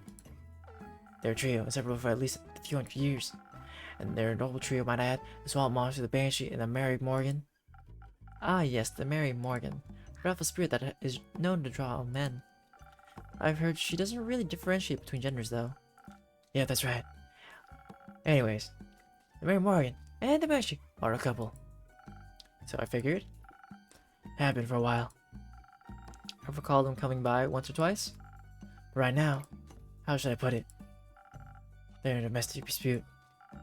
For some reason, the two have completely stopped talking to each other. They refuse to show up to Baya's monthly tea parties, saying they'll only come if the other isn't invited. Why? I don't know. It's like they don't like each other anymore. And soon, they won't like me anymore either. It does smell like a breakup. Let's not catastrophize that. I don't want my friend group to fall apart. People have always left me because I scare them. I don't want them to leave me too. Now, I'm sure they wouldn't. Say something, innkeeper. Don't worry, Baya. Even if they do break up, you'll be fine.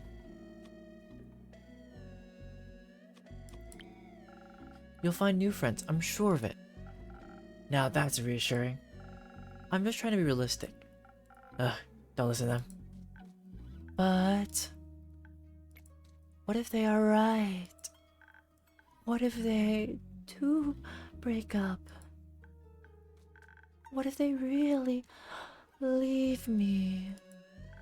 I just wish there was something I could do to help them. If I might add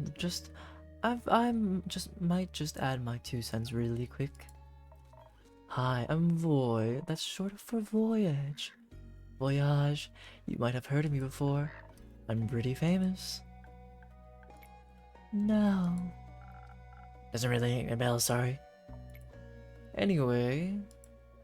So, Baya, that's your name, right? What's keeping you from getting to know people? Other people, you seem really chill. Well, usually everyone's afraid of me. But the innkeeper's always been nice to me. I trust them. Can I have foods too, Inari? And what foods? And I've known Una for a while now.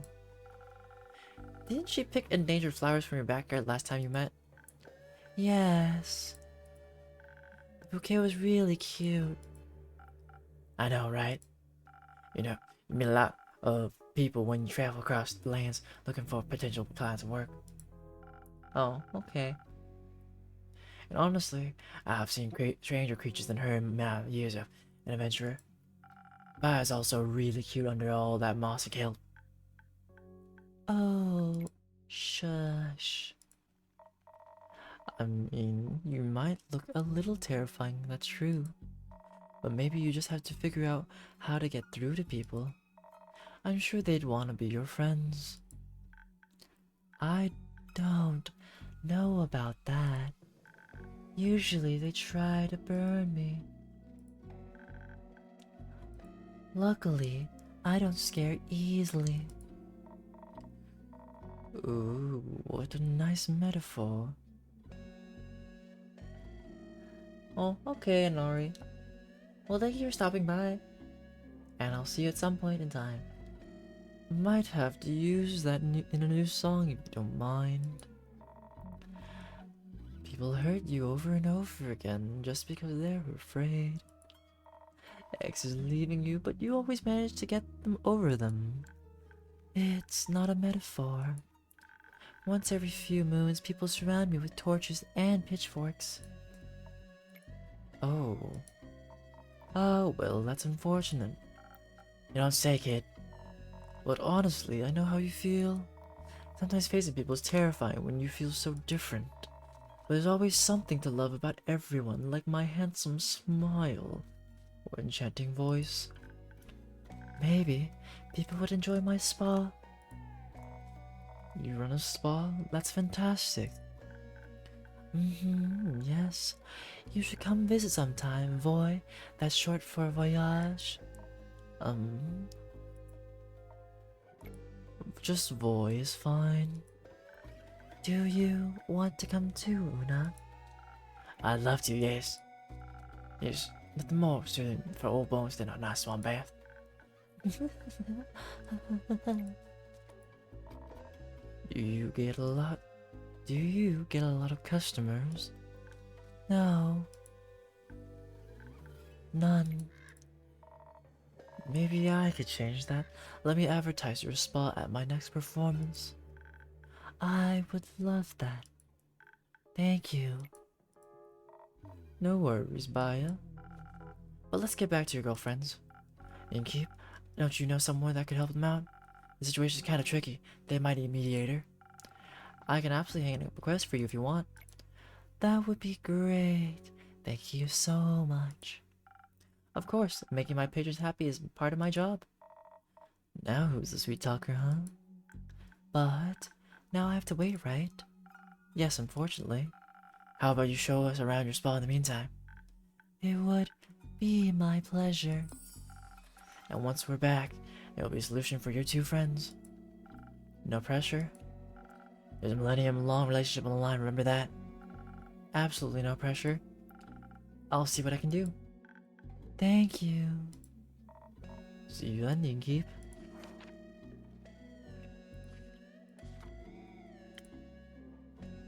Okay, so she is the Seraph, residing in Aperture, a stronghold of Cassiopeia. Her curriculum was full of history lessons about the world and realms surrounding us, but apparently she never had enough time for self-expression and growth. I'm sure she'll get to know herself better eventually. Jade. She's surprisingly good with animals and even has a little turtle accompany her. Only two-headed sheep are giving her a hard time somehow. But through her travels, she's learned how to handle all sorts of people, how to win against them. At cards fair and square, or not fair at all. Okay, so Maya is an ancient swamp creature.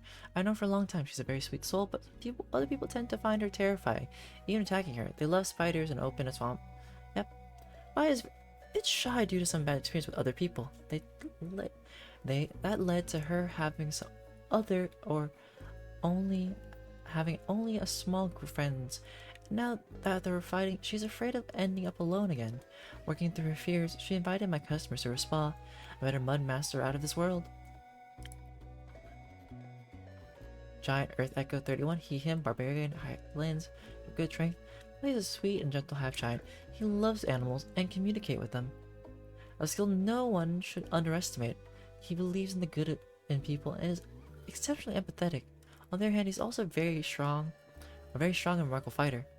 Voy, Phantasm 22, him, bard, triggerin, chaotic good, the sun. Oh yeah. Voy, short for voyage, is a very famous bard working in the capital. He needed a short break from all the fame and troubles with being a musician comes with, and ended up here in Zenith. He is a particularly flirty fellow, though he falters when you happen to match his energy.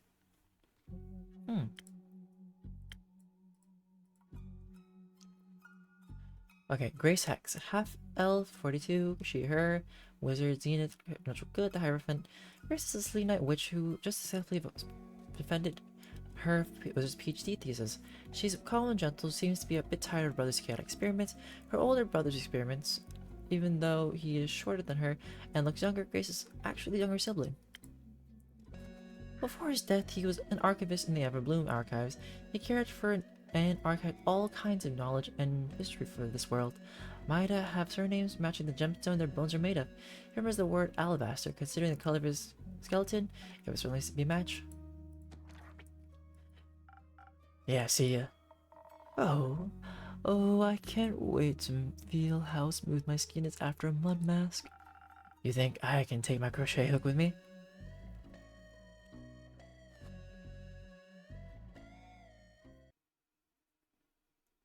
Alright, so the first one's gonna be the one about the Mary Morgan. And the one's about diplomatic relationships. There we go. Mary Morgan, known for her passion for drowning trespassers with Banshee, singing the bone-shattering songs in Los Lagoon are two terrifying creatures in love, but because of a mysterious dispute, their relationship's on the line, and their best friend, the Swamp Witch Bai, would do anything to keep her friend group from shattering. Couples counselor sorely needed in Keep. And the next one's gonna be Diria.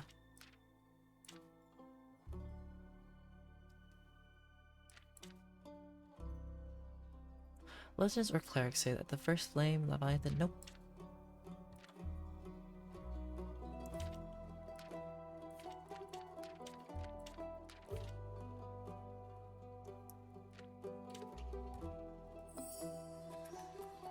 A little tension ensued when the canal bridge connecting Diria to the mainland collapsed, especially because final rhinos can't exactly be held responsible. The master tasked with solving this mess is a young noble, and his worried best friend insists he is still in dire need of a new personal guard, since the roads are unsafe for travelers lately. Those travelers are cattle anyway. Alright, and that seems like that's the end of last night. Here you go, Andu, have some food. Sweep, sweep, sweep. And lastly,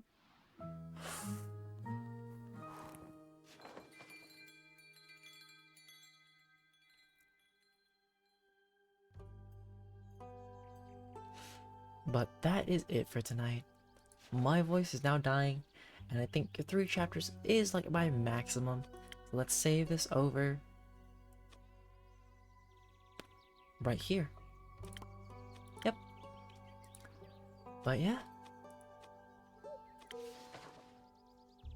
Thank you, without further ado, thank you to those who came by today, from Minari, the Semi-Artistic Puma, Mari, Zeno, Watermelon, and for anybody else who stopped by, and for anybody who came and lurked, I appreciate it. If you see this on YouTube, thank you for watching, and if you want to see me live, feel free to come to Twitch. But for now, let's find someone to raid really quickly. But I will say,